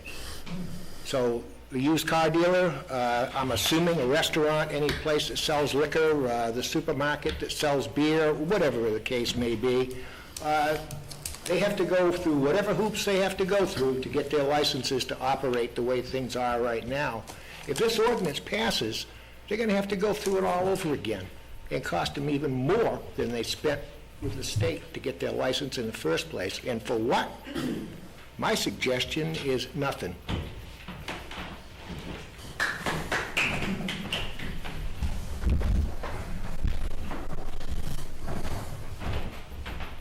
Sonny LePage. I've been in business in Limerick for a while now, 43 years to be exact. And we never had any fees for the town.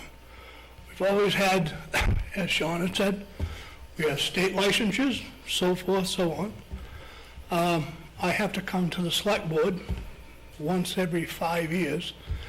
And I guess it's really the planning board to say that you comply with the zoning. Okay, that's the only thing that I really need from the town. Unless this is about the fee, what else is there? All this is another tax, the way I see it. Tax upon tax upon tax. I mean, we get taxed enough now. Why do we need another fee and another licensure and so forth and so on, when we've been doing very well without it? Why bother? Howard and then Sue.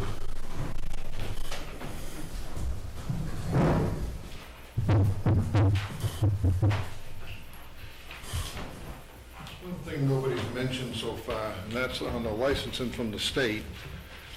I know I've got a food license in my place, and obviously all the restaurants and anybody that sells food has. We're all inspected by the state. Who's going to inspect us from the town? Stan can, he's not certified. These people come in there But I am certified, but that isn't... for food service? Yep, I know. That's news to me. But that's not the purpose. I'll explain more. It's not. And the other thing, I still haven't got an answer. Who started this? I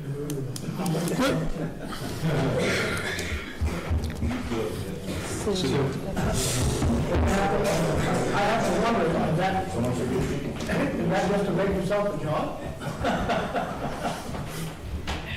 This is just a suggestion for the future. Maybe on a more positive note, it might be good at some point, I'm sure that the town has the names of all those in Limerick that own small businesses or big businesses.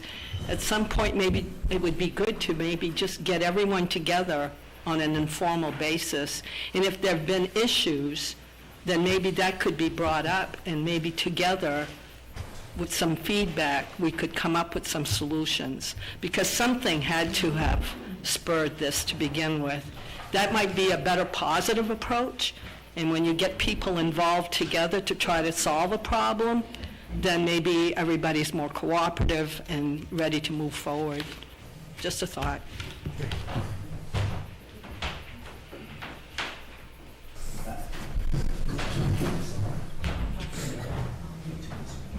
So I waited because I wanted to hear everybody's concerns. A lot of them are valid, a lot of good points, a lot of misconceptions, and a lot of misunderstandings. Right? The purpose of this, most towns do have a licensing ordinance, which requires everybody that has a business to license with their towns. We watered this down from 2 years ago from 350 pages down to the 12 pages it is now. What this license does, it's for specific licenses only, which most of you are already doing. Sonny, you're already doing it. It's not going to change a thing for you. It's not changing a thing for Sean. You still have to go before the board to get your license verification that the state has issued. And that license that the Selectboard does award after a public hearing specifies that you're in compliance with all local ordinances. Right? So there's been a few instances, unknowingly, the boards in the past have issued those licenses not knowing that the person wasn't compliant. So that's the real purpose of this. We're issuing a license and saying to the state, as a municipality, as a town, we're accepting the liability that these individuals are completely in compliance with local and state ordinances.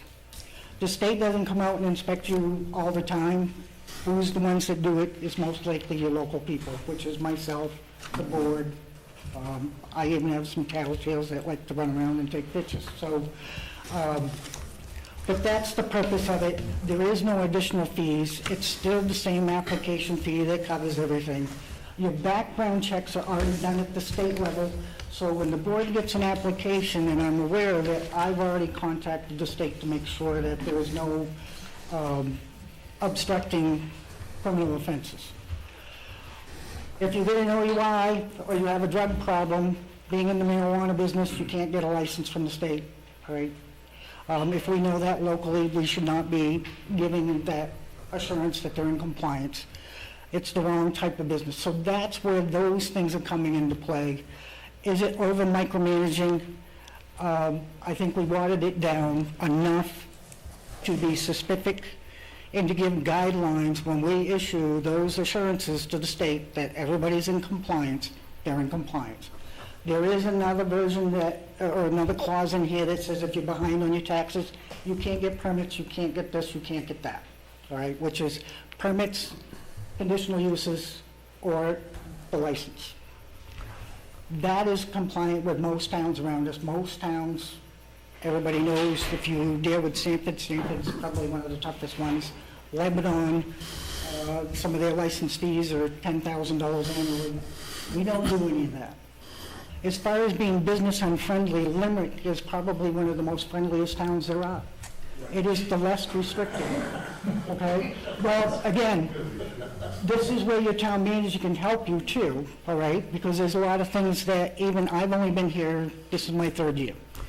So there's a lot of things I see that are inconsistent, that are unfair. And we're trying to bring that consistency and fairness around.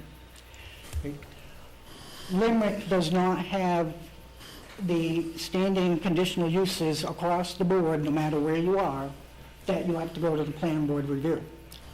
Limerick, if you're in the business or the commercial zone, you can pretty much do what you want for a business, okay?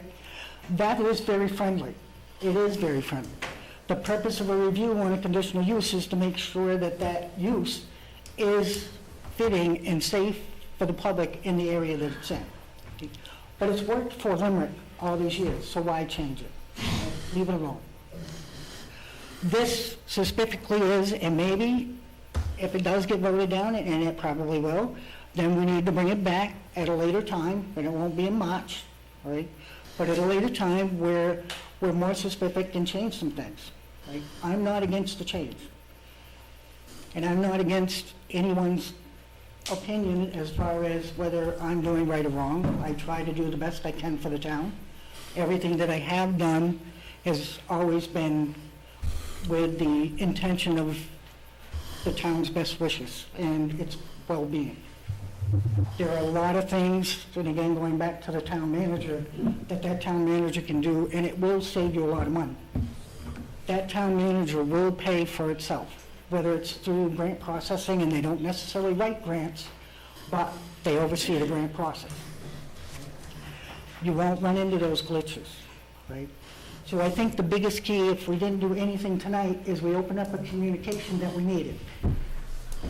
And some of you have gotten hot-headed with me, and I've gotten hot-headed with you. Sean and I, we battled it out many times. But that is a healthy situation.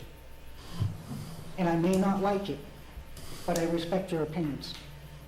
And I respect you as citizens of Limerick and what you want for the town of Limerick. So please don't feel ill with anybody on the board or myself. There was no ill intentions to this at all. It isn't to micromanage, but it's to try and bring some consistency. If we don't have those guidelines, we're going to inadvertently issue permits or conditional uses in error, and somebody else didn't get the same treatment. So we want to have the same treatment. It's not to pick after Sean, it's not to pick after you, Brad. It isn't to pick after anybody, but it's the specific licensing. Alcohol license, we have somebody that just got an alcohol license that is not compliant with the town. They do not have an entertainment license. They do not have a commercial use, conditional use, in a farm and forest area that they now have created a commercial use. Okay? If you're selling alcohol, that isn't agriculture. So those are the things that we want to be prepared for and be able to deal with equally across the board. And that was the intent from this. It isn't because I want Sean to pay his back taxes. It'd be wonderful. But we don't all pay our taxes. I didn't pay mine all the time when I was in Portland either. So I do understand those. Those things are options for the board. They're options for the town. It doesn't mean that they have to do that. And that is why you have not one person enforcing, but you have a select board or a planning board to keep everybody in check. The planning board and the select board are my check and balances. I am their check and balance. So that's how that works. And we all communicate. I talk to a lot of these board members on a daily basis because so much is going on in this town. And not one of these board members can do what a town manager can do because you just don't have the time. You don't. There's so much going on every day. So, but I want to thank everybody for showing up. I apologize for the animosity. I didn't want to get people's blood pressure up. I know I've talked to Sean, I've talked to Brad, I've talked to Howard. But the intent is for the best of the town, and maybe we do need to go back to the planning board, to the board, the drawing board, and think this over. But this was drawn by the attorneys. We did instruct the attorneys to water it down more because we didn't want a 350-page ordinance. Okay? One of the more important things that we do need to address is the Airbnb or short-term rentals, especially around the lakes. That has been very problematic this year, and it's getting worse. So if this doesn't pass, it's not going to resurface for a while because we need to focus on other things that will protect the town and its environment. That's what I do. And Howard, I'm the one that brought it up, and the intent, that is why I brought it up. Okay? So the other question was the registration. That did pass. If people don't register, there's no penalty. There's nothing that if you don't, there's nothing's going to happen. But the people did vote to register. The purpose of the registration was to be able to have a directory of businesses that we can share with people. The other purpose is you have a brand new fire department with a lot of first responders. It helps when I provide that to the fire department. This is the type of businesses we have. We have a hardware store that has an enormous amount of explosive chemicals.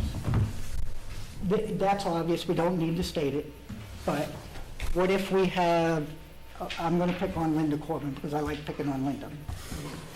But Linda, in her storage area, she's got, let's say she's got 100 to 200 gallons of stored paint in there.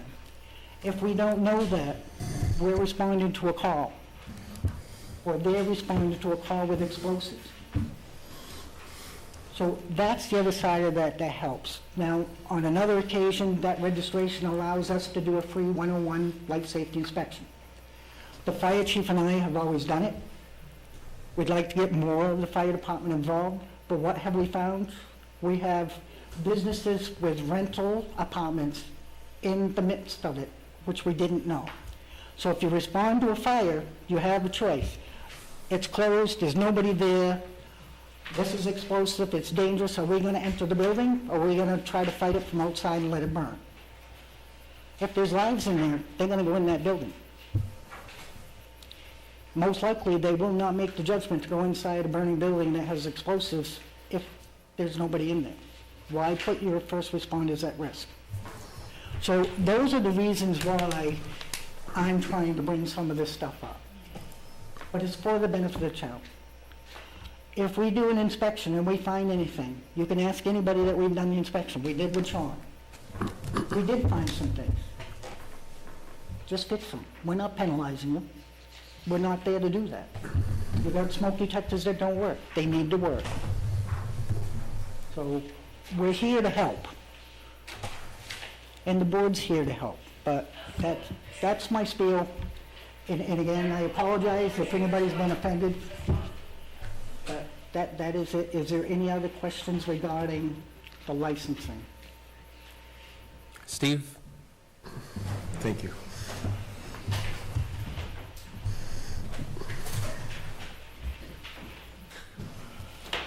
Steve McLean, several questions. Some I've already talked to Stan about. But on another note, I mean, Judy, I don't know how many years ago that you got the thing from Acton about every business would register with the town clerk, and that way if somebody wanted to know what you had for businesses, it was there. So I mean, that part of registration is good. You know, people call up and say, well, what do we have for a florist or a flower place, or, you know, or CIA salvage, one of those. That's fine. And that's where this started, and that was good, okay? But you read through this, and I think the thing that struck me was really good. It said under person, okay? This term shall mean an individual, sole proprietorship, corporation, etc., that is engaged in the sale or purchase of goods and services in the town of Limerick. So, John, you go to the hardware store, you just got yourself, technically you should have a permit, because you just went and bought goods, or you're selling goods. And I know it's, and Stan and I talked about it, it's how you interpret it, but in the town of Limerick, there again, the grace thing comes out.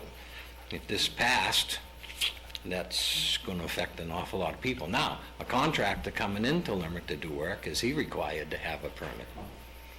Okay? So, a couple little things I think it ought to go down. revisit it, because there's some good parts, and Stan hit it, the fire department, I've been on 45 years, and yeah, we've been to some places and didn't know there was an apartment, we left, only to find out there was an apartment, well, somebody was in there, okay, so there's some pluses and minuses. I think the hardest thing I've got with this is, okay, every 2 years I go for renewal for my used car annex out there on Route 5. All right, so it's a 2-year permit. So this ordinance, if it passes, does it supersede the 2-year permit that the planning board gave me? Well, if you read this, I know Stan is saying no, but if you read this, it's very possible that after the first year, the select board and CEO review this, say, oh geez, I don't like Steve this year. We're not renewing you. Well, wait a minute. Are you superseding the planning board? Why do we have conditional use permits? Okay? Well, I've got a letter signed by the select board, I believe, it was 1996 or something, that they sent to the state and said, Steve McLean does not need a permit from the town of Limerick. Okay, so, and my grandfather. All right, so, you know, a bunch of that stuff. Now, the other thing on another far-fetching, kids having a lemonade stand. They're involved in the sale or purchase of goods. So, we've seen one town where that blew up because somebody stopped them and said, you know, that little lemonade stand needed a permit. Well, we're not addressing that in here, or a yard sale. What about the person that has a yard sale every week? When does that become not a yard sale? All right? And I think you're going to find out that the fact is, with the people with conditional use permits that the planning board approves and stuff, it's something they call double jeopardy, okay? This board, when they review it, it says every year. Well, that's double jeopardy for somebody, all right? And if there was fees involved, that's even worse, because $200, $300 you pay the planning board for a 2-year conditional use. Now, 1 year goes in, you gotta pay somebody else another fee. You know, it's one fee on top of another fee. The purpose of this is understandable, you know, having everybody have a license, but that's what it should be, all right? It just, you know, it come back every year.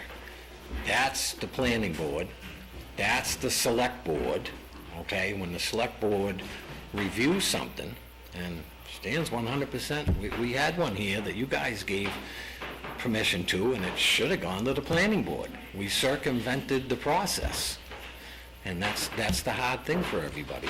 So I think we ought to redo this thing and not put a burden on it and everybody here. And I can understand, you know, people are upset, and you know, you're coming after them. You know, you get beat up by the select board, beat up by the planning board, and beat up by the appeals board, and now we got another layer on top of all that. I think if each board did what they were supposed to do in the first place, then we probably wouldn't be here.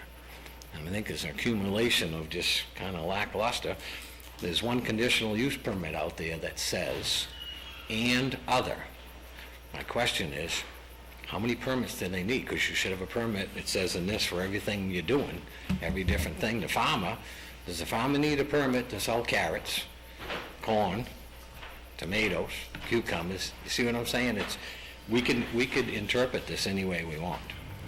So I think the basis of it's fine, but I think you've heard enough tonight where we just ought to vote it down and do something a little better. But at the same time, before permits are given out, there should be some due diligence into this, because it's going to be hard to take a permit back from somebody. You know, somebody that wants to have a little music on their beach. Okay, when we have the rec has the band down there, select board gives the permission for that. Okay, that's enough. They shouldn't have to get a license. The historical society, when we have that sale up there, are we going to need a license? Well, we're kind of exempt, but in this thing here, we're saying anybody that engages in the sale or purchase of goods. So, anyway, that's my spiel. Steve, you missed your calling, Steve. You should have been an attorney. When I worked in Portland, I used to work for a Pretty Flaherty. And what they would tell you is any good attorney could twist things around and make the worst thing the best thing. Yeah, and you do that really well, Steve, and I'm only making fun of you. But in the verbiage, the definition of for the purpose of this ordinance, person is the term shall mean an individual, a sole proprietor, a corporation, limited liability company, or any other entity. It is just to shorten the verbiage down. But if you look at section 103, and I did highlight this for everybody tonight, is refer to Article 2 for specific licensures. This is only in reference to licenses that you are required to get from the state. Sean Gerard, he's got a junkyard, a recycling, auto sales, transfer station. Okay? Some of those licenses, he has to get renewed by the select board on an annual basis. Okay? Some of them are 2 years, some of them are 3 years. This does not impact the planning board's conditional use. What it does say is if you're in failure of this license, you cannot get a conditional use, right? So I don't want to misinterpret things, and I don't want to take up the rest of the night, but again, we can interpretate things and scare people to death, but that isn't what the verbiage is. So, right, and that's all I have, really. I don't want to continue on with the... So when I first saw this, I wasn't shocked because towns that I do business in have actually a much more strict ordinance. One of them says, many of them say, if the applicant or related person has ever caused a breach of the peace, that's a condition of getting a license. How does that get enforced? Right? Like, who's going to ever enforce that? Another one says, if any related person, employee, or member of the business has ever committed a crime, not the owner, employees. Well, I got to tell you, I'd be out of business. I mean, I think a lot of us would be, right? I mean, it can't be controlled. So I voted yes to put it on the ballot, and I voted yes because I didn't like it, and I sit here as one person, but I vote as a citizen. I said I can vote no when I go into that booth, but I also said the people should make the choice. It's not up to the 4 or 5 of us for the people to let the people decide whether they think it's worthwhile or not. Then I look at some of these other towns' ordinances and say they're not enforcing them, right? Because every business in Sanford would be out of business if your employee couldn't have committed a crime. So why bother having an ordinance you can't enforce, right? Because this thing is only going to grow. I've talked to Stan about it. I don't, so we will have a regular meeting shortly, and I will make a motion for us to reconsider putting this on the ballot. And my reason is I don't think it's enforceable. And if I had thought that way when it first came up, I may likely have voted no to put it on the ballot. But, okay, I was told it wasn't too late. If it is too late, then I guess I would. All right, again, if they are, then it's going to have to be something.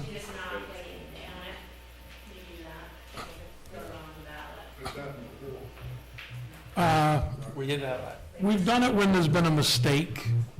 We've done it in cases like that. I don't know that we could do it because I don't like it now. I mean, so I can't make, I don't know that I guess I will still make the motion if the ballots have not been printed and it can be removed, then it be removed.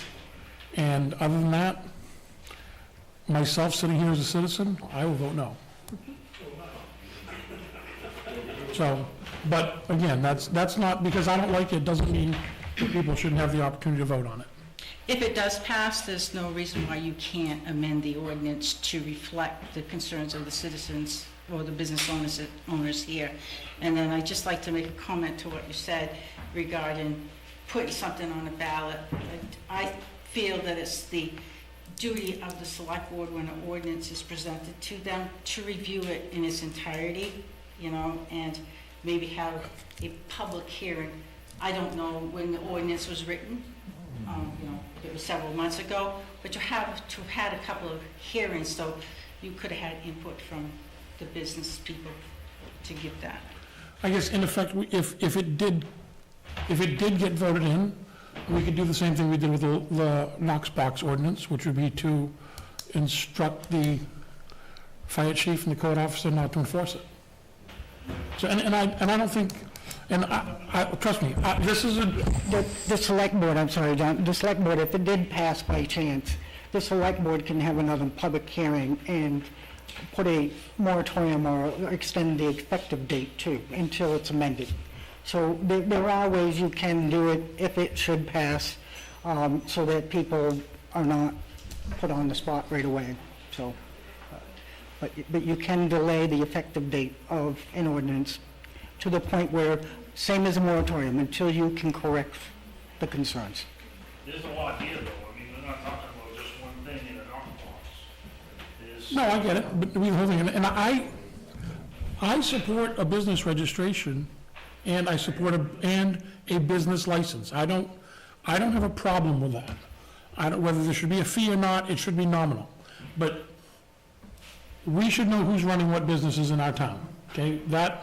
Whether we should tell those people who they can employ and who they can't, or whether they can if they ever disturb the peace, that now they can't. I mean, clearly, I don't agree with that. I support a business license, and I think this can be watered down significantly with stuff added to it to include every business, not just the ones that are picked out here. You're gonna make a motion to take it off, it can be off. I said I would when we open up our meeting. Can't do it now, yeah. I can't do it now. If it's not too late, I'll make a motion to ask the town clerk to remove it. I'll follow that. She not texting you and telling you? Do you know what day it is?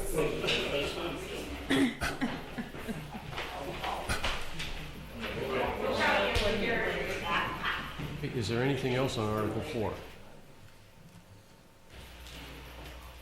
Being said, I believe we've finished all of the articles, and I would declare this meeting over.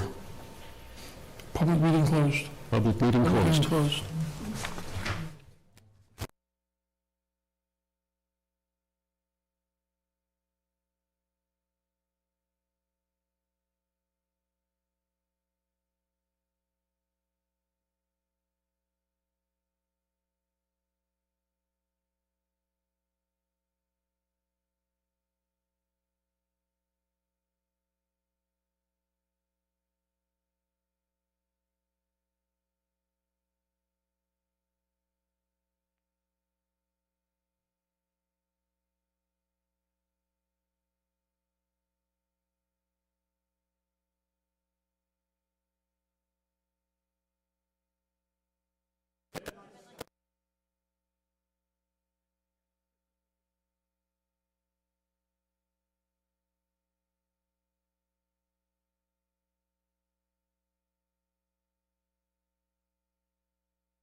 Please come back at your earliest convenience.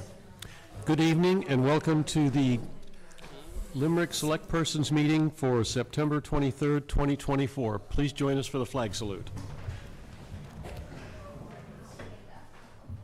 Allegiance to the flag of the United States of America and to the republic for which it stands, one nation, under God, indivisible, with liberty and justice for all.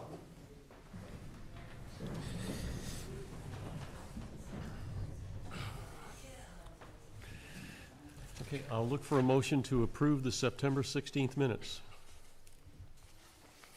So moved. Second. Any discussion? 16th or the 23rd? 23rd. 23rd, sorry. That's right. So moved. Second. Okay, all in favor? I'll also look for a motion to accept the warrants. So moved. Second. Okay, discussion? All in favor? Would someone read the announcements, please? The Planning Board will meet on Wednesday, October 2nd at 7 p.m. The Budget Committee will not meet on Thursday, October 3rd at 7 p.m. The meeting has been rescheduled to Thursday, October 10th at 7 p.m. Budget to be reviewed will be the transfer station and the fire department templates. There will be an executive session on Monday, October 7th at 6 p.m. with reference to 1 MRSA 405, Section 6A. There will be a special town meeting on Monday, October 7th at 7 p.m. to discuss the door-to-door bid. A public hearing for the general assistance acceptance of the ordinance and dependencies per state guidelines will follow. The Select Board meeting will follow. The Building Advisory Committee will meet on Thursday, October 10th at 6 p.m. The Fire Department will be hosting an open house of the new station on Saturday, October 12th from 9 to 12 p.m. All are invited to attend. The Appeals Board has 2 vacant seats to fill. Please reach out to the Select Board admin if interested at 793-4475. As a reminder, if you're speaking at any meeting, please go to the microphone so everyone will be able to hear. As part of the hearing, a citizen policy, no personal attacks on any individual or firm, including town employees, town officials, or members of the public, will be tolerated during any meetings. Please direct concerns about individual employees or town officials to the chairman of the Board of Select Persons outside the public meeting. And please stay current with town information by visiting www.limerickme.org. Okay, thank you. For department reports, we'll start with our treasurer, Julie Giles.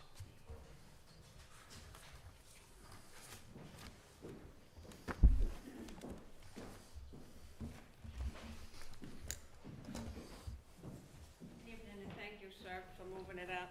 It's been a long day. I'm going to pass out something to you folks to read, and there'll be more to follow up on it to make your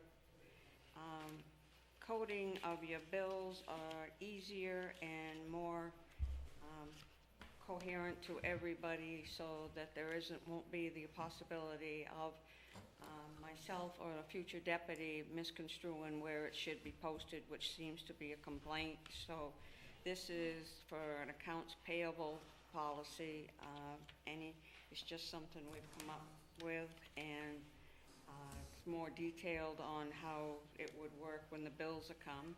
I've been asked to slow down the process of paying some of the bills because everybody else gives us 30 days, so we might be doing that as well, giving me a chance to look into it further and making sure that we're not double paying. And that way it'll be easier on the department heads to get what, if they can't get it, they can give it to me the next day. So before I get done, I will give you this as well as documents. I've given it to one selectman, but I have it for all of you. I was asked to get a salary survey for you folks, and I did it with the help of several managers throughout the state of Maine, thanks that I was on the state board for Maine Municipal Tax Collectors and Treasurers Association for 13 years. My report that I'll give you has 33 towns on it in similar categorizations of numbers of taxpayers. You'll see the listing of the town to the far left, and then there's a handwritten figure, that's the population. Then it says their years of experience, their current salary, and their benefits. So where the biggest town is less than 4,000 down to, I believe it's 1,055. And thanks to the managers that I had spoken to were awesome in this with the 33 towns. If I took the 33 towns, figuring that Limerick's population in our MMA book states that it's 3245, the average salary that you're looking at for a town manager is $98,272 plus full benefits and other perks, as this shows. If you remove those figures less than 90,000, which are 11 towns, that still leaves you 22 towns, and the average salary is $111,331. You folks will be receiving through the email, as soon as I get today's cash posted, the most current reports for you so you can follow up on it. I have the last bill for Great Falls is on the warrant that you just signed, as well as your county taxes. And we'll get those squared away and out of here by the end of the week. If there's anything else that you need, I have got a lady help me, and she has a lot of financial background. I didn't realize till we got talking early this morning. It's one of our own employees from the library who's helping me till we can find somebody, so it helps her and she's helping me. And it's working out quite well at the time. So at this current time, we've found 5 notebooks for employee files that aren't in the files, and she put those all in order today so that they're available. Alicia's going to start working on them. We've started generating the reports for a W-9, which is a federal law. If you don't have a W-9, it's finable by the IRS if they come in. So we're starting to do that and make sure that you folks had any. Years ago, when I was at York County didn't even have a single W-9 in the building. And so we had a mass mailing to all of the vendors. I don't think it's going to be that bad, but we've got enough. So we're following up on that and getting you to be coherent and with it. And if there's anything else, I'm at your disposal, and please don't hesitate. I'm not going to hang around because I'm going to be low lady on the totem pole when I get home. I'm going to have some big ugly boys. So, but if there's anything else, I'm here for you folks. Have you drawn more than once on the? No, sir. Just the one time? Just the one time. I'll be drawing on it soon. For this warrant? Yes. Just to make sure, because we still have a couple checks in the cabinet. Okay. Okay? And Great Falls is asked on the check, and I talked to Pam, and I told her that I would do my best to get it for her by the end of the week. And we're working, the lady for your process with your payroll, I'm working with her. I had to cancel it for tomorrow because one of my animals is being operated on, and I still don't know what time. And she's coming Thursday and going to see if the fire chief can meet with me because he has the largest payroll, so we're all on the same page. I've never heard of this firm before, and we have not paid the firm anything.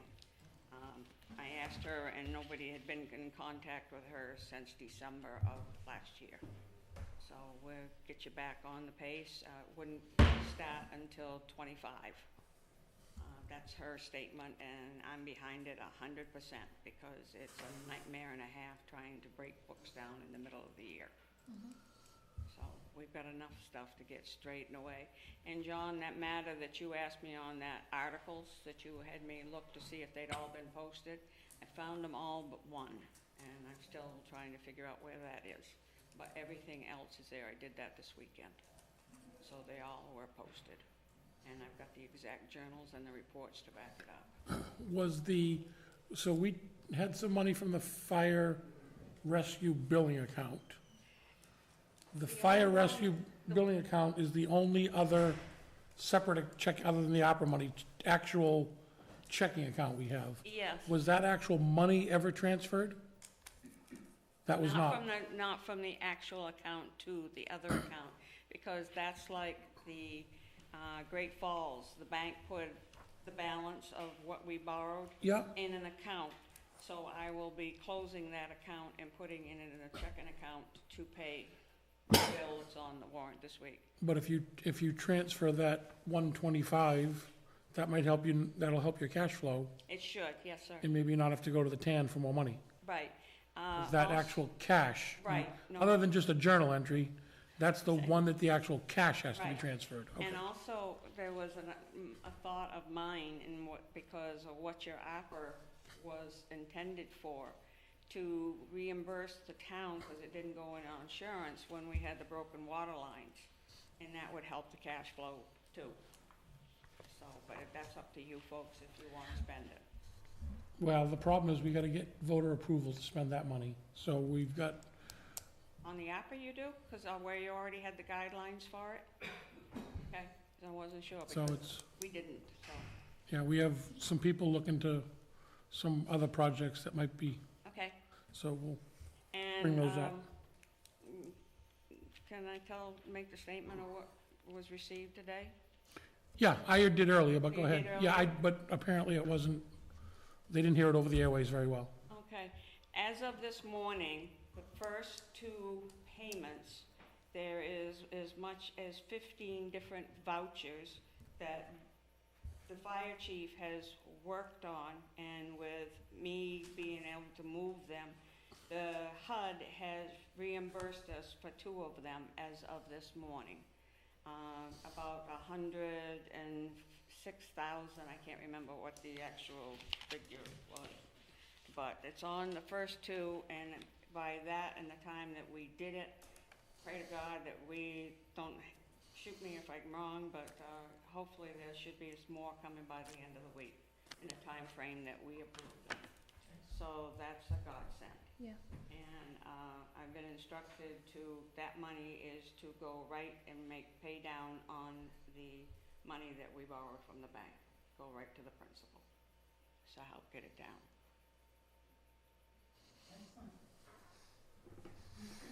All right.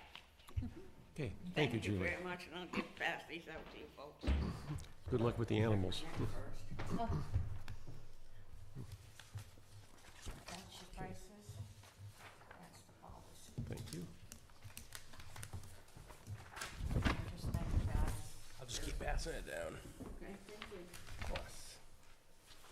Oh, I won't break my neck so quick. Don't roll your ankle. All right? And we'll give Wade one when he comes back. Okay. Okay? Thank you, folks, and have a nice evening. Hey. Thank you. Okay, where'd my agenda go? Okay, also, we have a department report for the Charter Commission. Dave?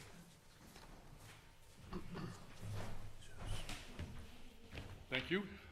We're pleased to report that we have a final charter document.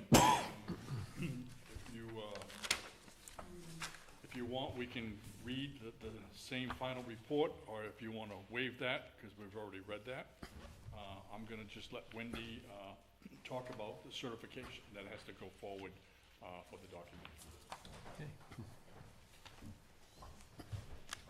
Okay, like Dave said, you have to approve the final document that we submitted to you, that we're requesting you to, for consideration for the Town of Limerick registered voters at the November 5th, 2024 gubernatorial election. We're asking you to go ahead and approve it.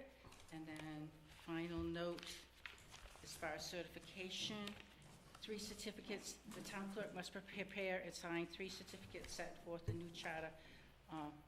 One to the secretary, if it's passed, one to the Secretary of State, one to the Law and Legislative Reference Library, and retain one in the clerk's office.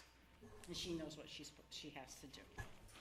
So does the board have a motion to accept the final report and put well, it's already on the article, to approve the final report? I make a motion, we approve the final report of the town charter. Second.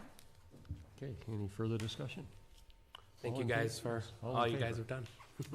All right, thank you. Okay. It's official. It's certified. Okay, well, okay, moving on to old business. We do have two offers for town-owned properties.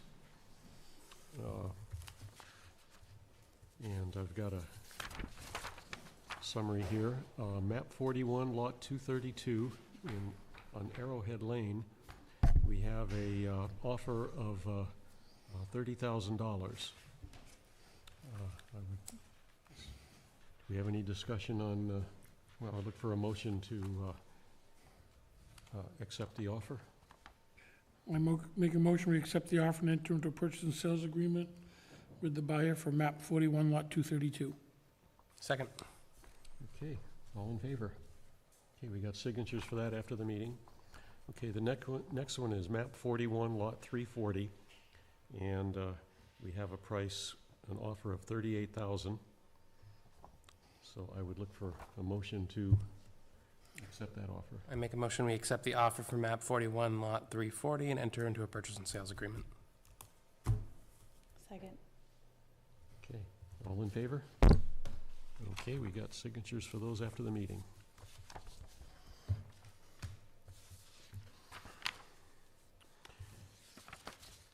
Okay, we're going to keep this a little bit abbreviated tonight because of the time that we took up with the public hearing.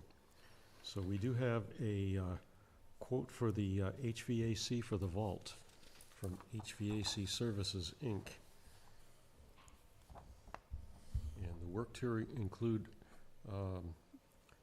for the proposal for replacement of the existing Pioneer ductless heat pump serving the records bunker. And the work to include refrigerant recovery, removal and disposal of the existing system, installation of one 9,000 BTU Bosch high-efficiency ductless heat pump, mount, pipe, wire, start, and test the new system. The quote is, the proposal is the amount of $4,200.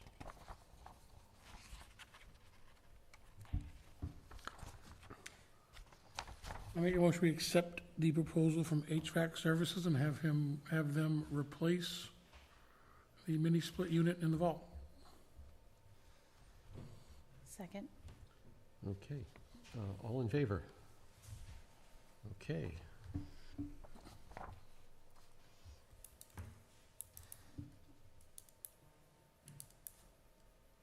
Okay, I'm going to move on to new business. And we have municipal deeds to sign. So I'll make a motion that we approve and sign the municipal, 2, 3. We've already approved the sales, right? Yes, Yeah, so we can just sign them after the meeting. right. So we have 5 municipal deeds.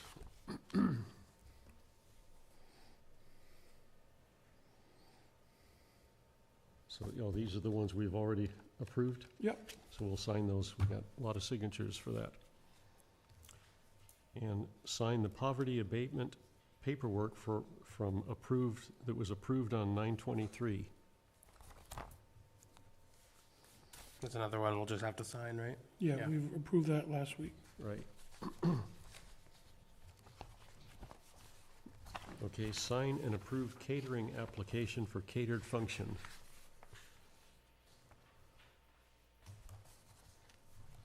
Okay.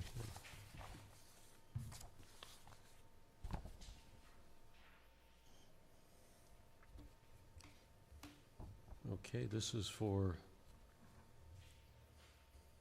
Chaps LLC for a wedding reception on 10/5/24. And it will take place on 131 Emery Corner Road in Limerick. Anyone want to take a look at this before we take a vote?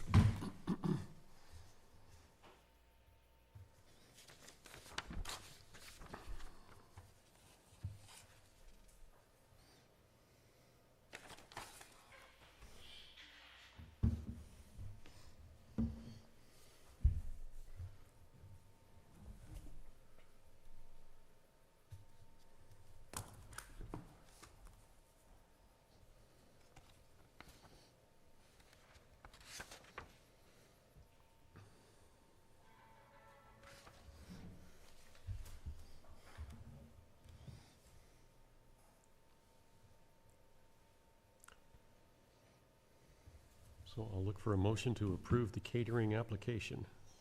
So moved. Second. Okay, all in favor? I would say, agreed, I know that it's small details, but making sure that we correct all of the information on the paper. The application, it's the zip code, but we should probably make sure it's accurate.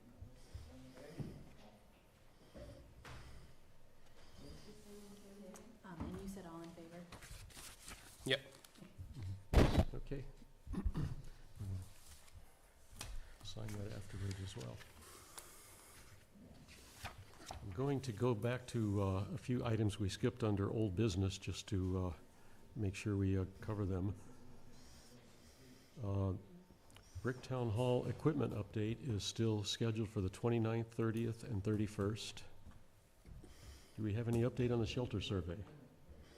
I have some available times for both Ray and Vinny, so I'm leaving it up to them to pick a day, and then we'll get together to button that up. Okay. And just a reminder, the trio training and payroll, there's a meeting coming up with the, yes. So, okay, and we still have work to do on the new capital project requests and the town manager template. So we still need to work on the town manager template.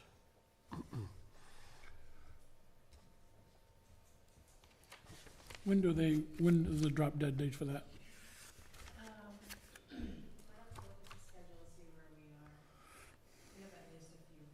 Okay. Well, with the information we got tonight, we can maybe, yeah.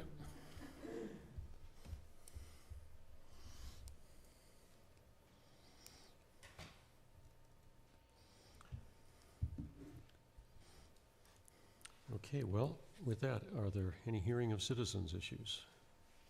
Cheryl?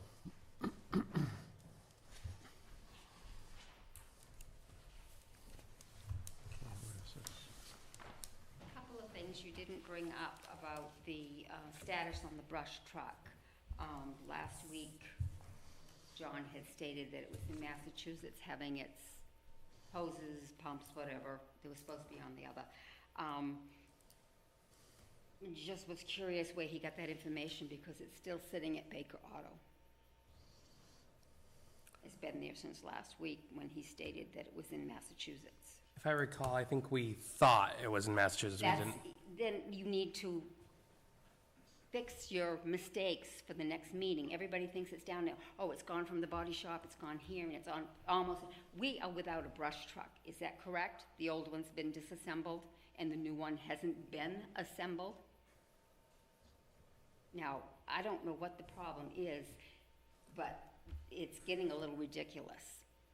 The money that they've spent on that, or we as taxpayers have spent on that brush truck, whatever you want to call it. And there's still no end date when it's going to be done, correct?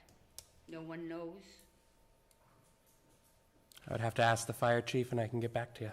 I'm still waiting for a Freedom of Information Act from him. Okay, then I'll let him answer it. Yep, he will eventually. Yeah, I did that. Dottie said that the answer would be coming soon.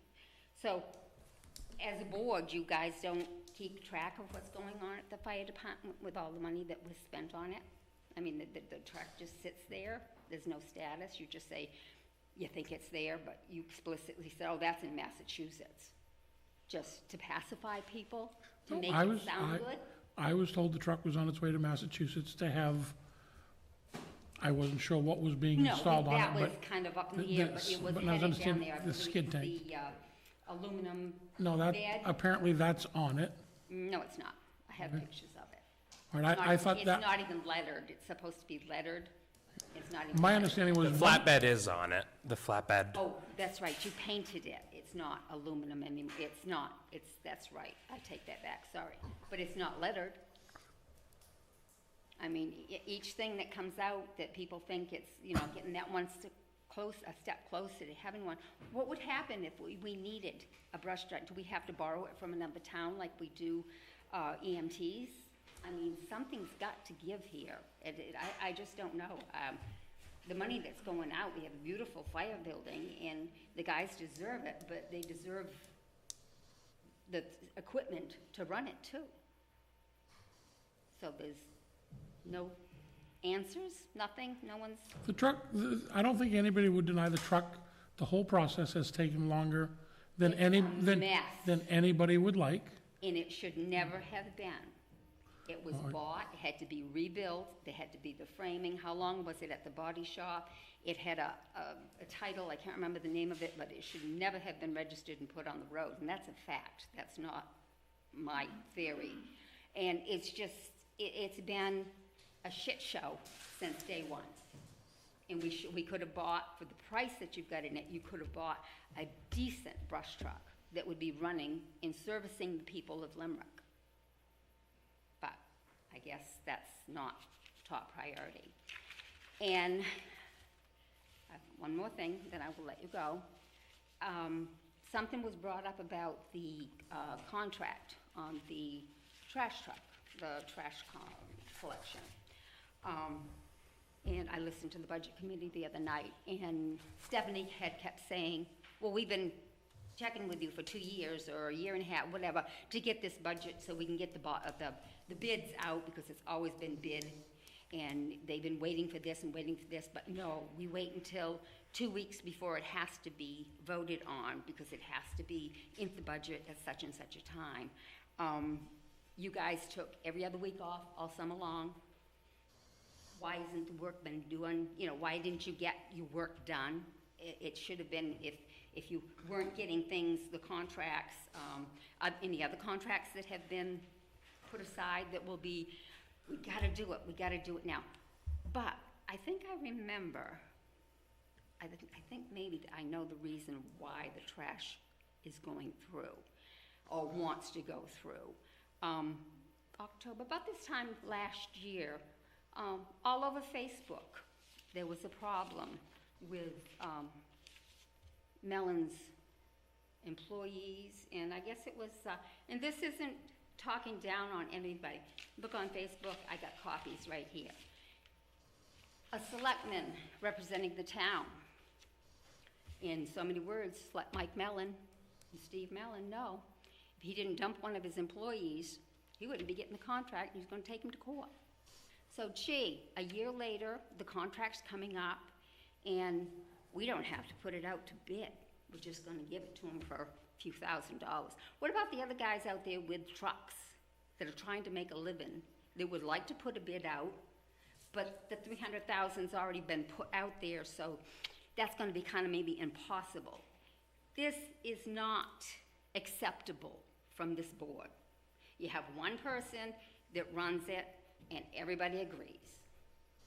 And it's just not, I don't know whether the town manager is going to be any better, but if the town manager is just going to be a parrot for the rest of the select board, this isn't right.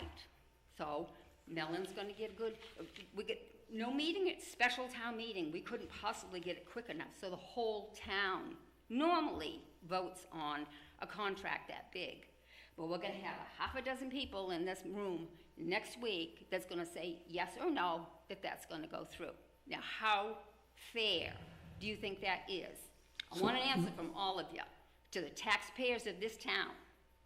I answer the taxpayers, this is the best deal they're going to get for the next 3 years of trash collection. But they didn't have to do that. This is the best deal they're going to get. If you had done your job and put it out to bid. This is the same time of year we normally put it out to bid anyways. But it's not. We're not up against anything. Did you put it out to bid? I did not see it anywhere. We did not. Why? Because of this nice little deal that was made last year. And I'm not. no deal was made last year. Why did you put it out to bid then? Because we have a contractor that served the town very well. He's done a very good job. And we've seen where we've put other stuff out to bid, and it has come back to bite us when we've taken low bids. It doesn't really seem to work. So in the interest of a contractor that knows the town, knows the process, and has served the town well, we went to him and said, what would you charge for another 3 years? And the people are gonna vote on it. We're not. On a special report, on a special meeting with half a dozen people. The people don't, No. they don't that's vote not on right. that. The people have never voted on the trash contract, ever. They will vote on it. They have more say now than they ever have before. They can actually come.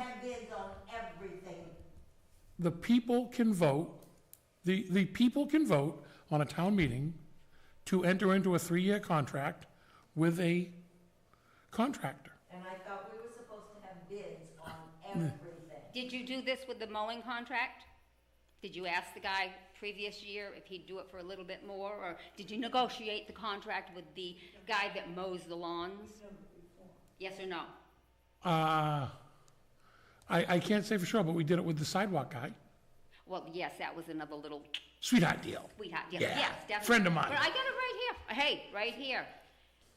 Okay, I've spoken with John Medici over the phone this morning, and he gave me the ultimatum, firing Heath Edgley or suing Mellon and Son Disposal. Yes. Next Tuesday is a meeting, or you were meeting with your lawyers. So, okay, right here. You couldn't get anything out of Heath, but you was gonna take his job away. So you used Mellon, an employee of the town, the taxpayers, to do your job. So it would seem as though that Mel and I might not be very friendly based on that.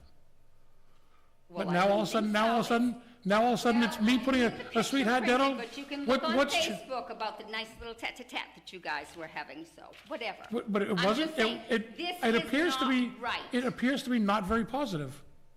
Well, I don't think that was very positive interaction between he and I. well, I So think it why is. would I now go a year later and say, That well, was the guess what? deal. That was That the was the deal. deal? Yeah. Well, you try to talk What's that? yourself out of it, John. And the Suck rest up of to the Mellon? board, For why, so my trash can pick up quicker? So you I don't can know. get what you want. What is it I want? Apparently to not have to bother with getting other bids. I don't, listen, This with the snow vote, plowing contract too, we're just gonna lay over and say, okay, give me $50,000 more. Is this going to be precedent of this town, that nobody else in this town can bid on something to make a living for their family? Or is it just gonna roll over and find it- over and over? now I find it funny that the last time Mellon bid, he went from 120 to $240,000. And the group of people sitting here said, we're not gonna do it. You jumped up to the podium I and did. said, give it to him. Because it was an Give it honest to 'em. bid. It was an honest bid What- because so, you had is he done not an that. honest guy now? You had done that. Is he not an honest Would person you now? let He me doubled it. talk? He doubled it. He doubled it, and you stood there and said, good guy, because You did that with It's the a- snow plowing contract, and alls I said, I didn't say give it to him. Alls I said, yeah, you turned down LSJ several years ago, and they had to put it out to bid again, and it was several months later, and it was quite a bit higher, because they were up against a wall to get plows and stuff. And you had said, right then, it was quite a bit more. So alls I said was that night, I didn't say give it to Mellon. I said, how about the plowing contract? How did that work out for you? That's all I said, that if you put it out. But you gotta put it out to bid to begin with, not just slide around it. If you'd put this out to bid, if it had been higher, somebody could have been a lot lower. They needed the job, they had the equipment. There's other trash trucks out there that probably would. I'm just saying, it stinks. There's a skunk in the wood pile, and all of you ought to be ashamed. There isn't even a meeting to talk about this before the vote. Joanne.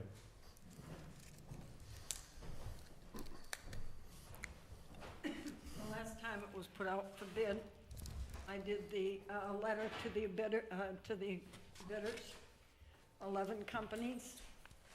I've done this for the last, every 3 years, for the last 20 years. The problem with bidding in this town is because nobody wants it because of Lake Arrowhead. We have 39 miles of roads here in town. We also have about 30 miles in Lake Arrowhead.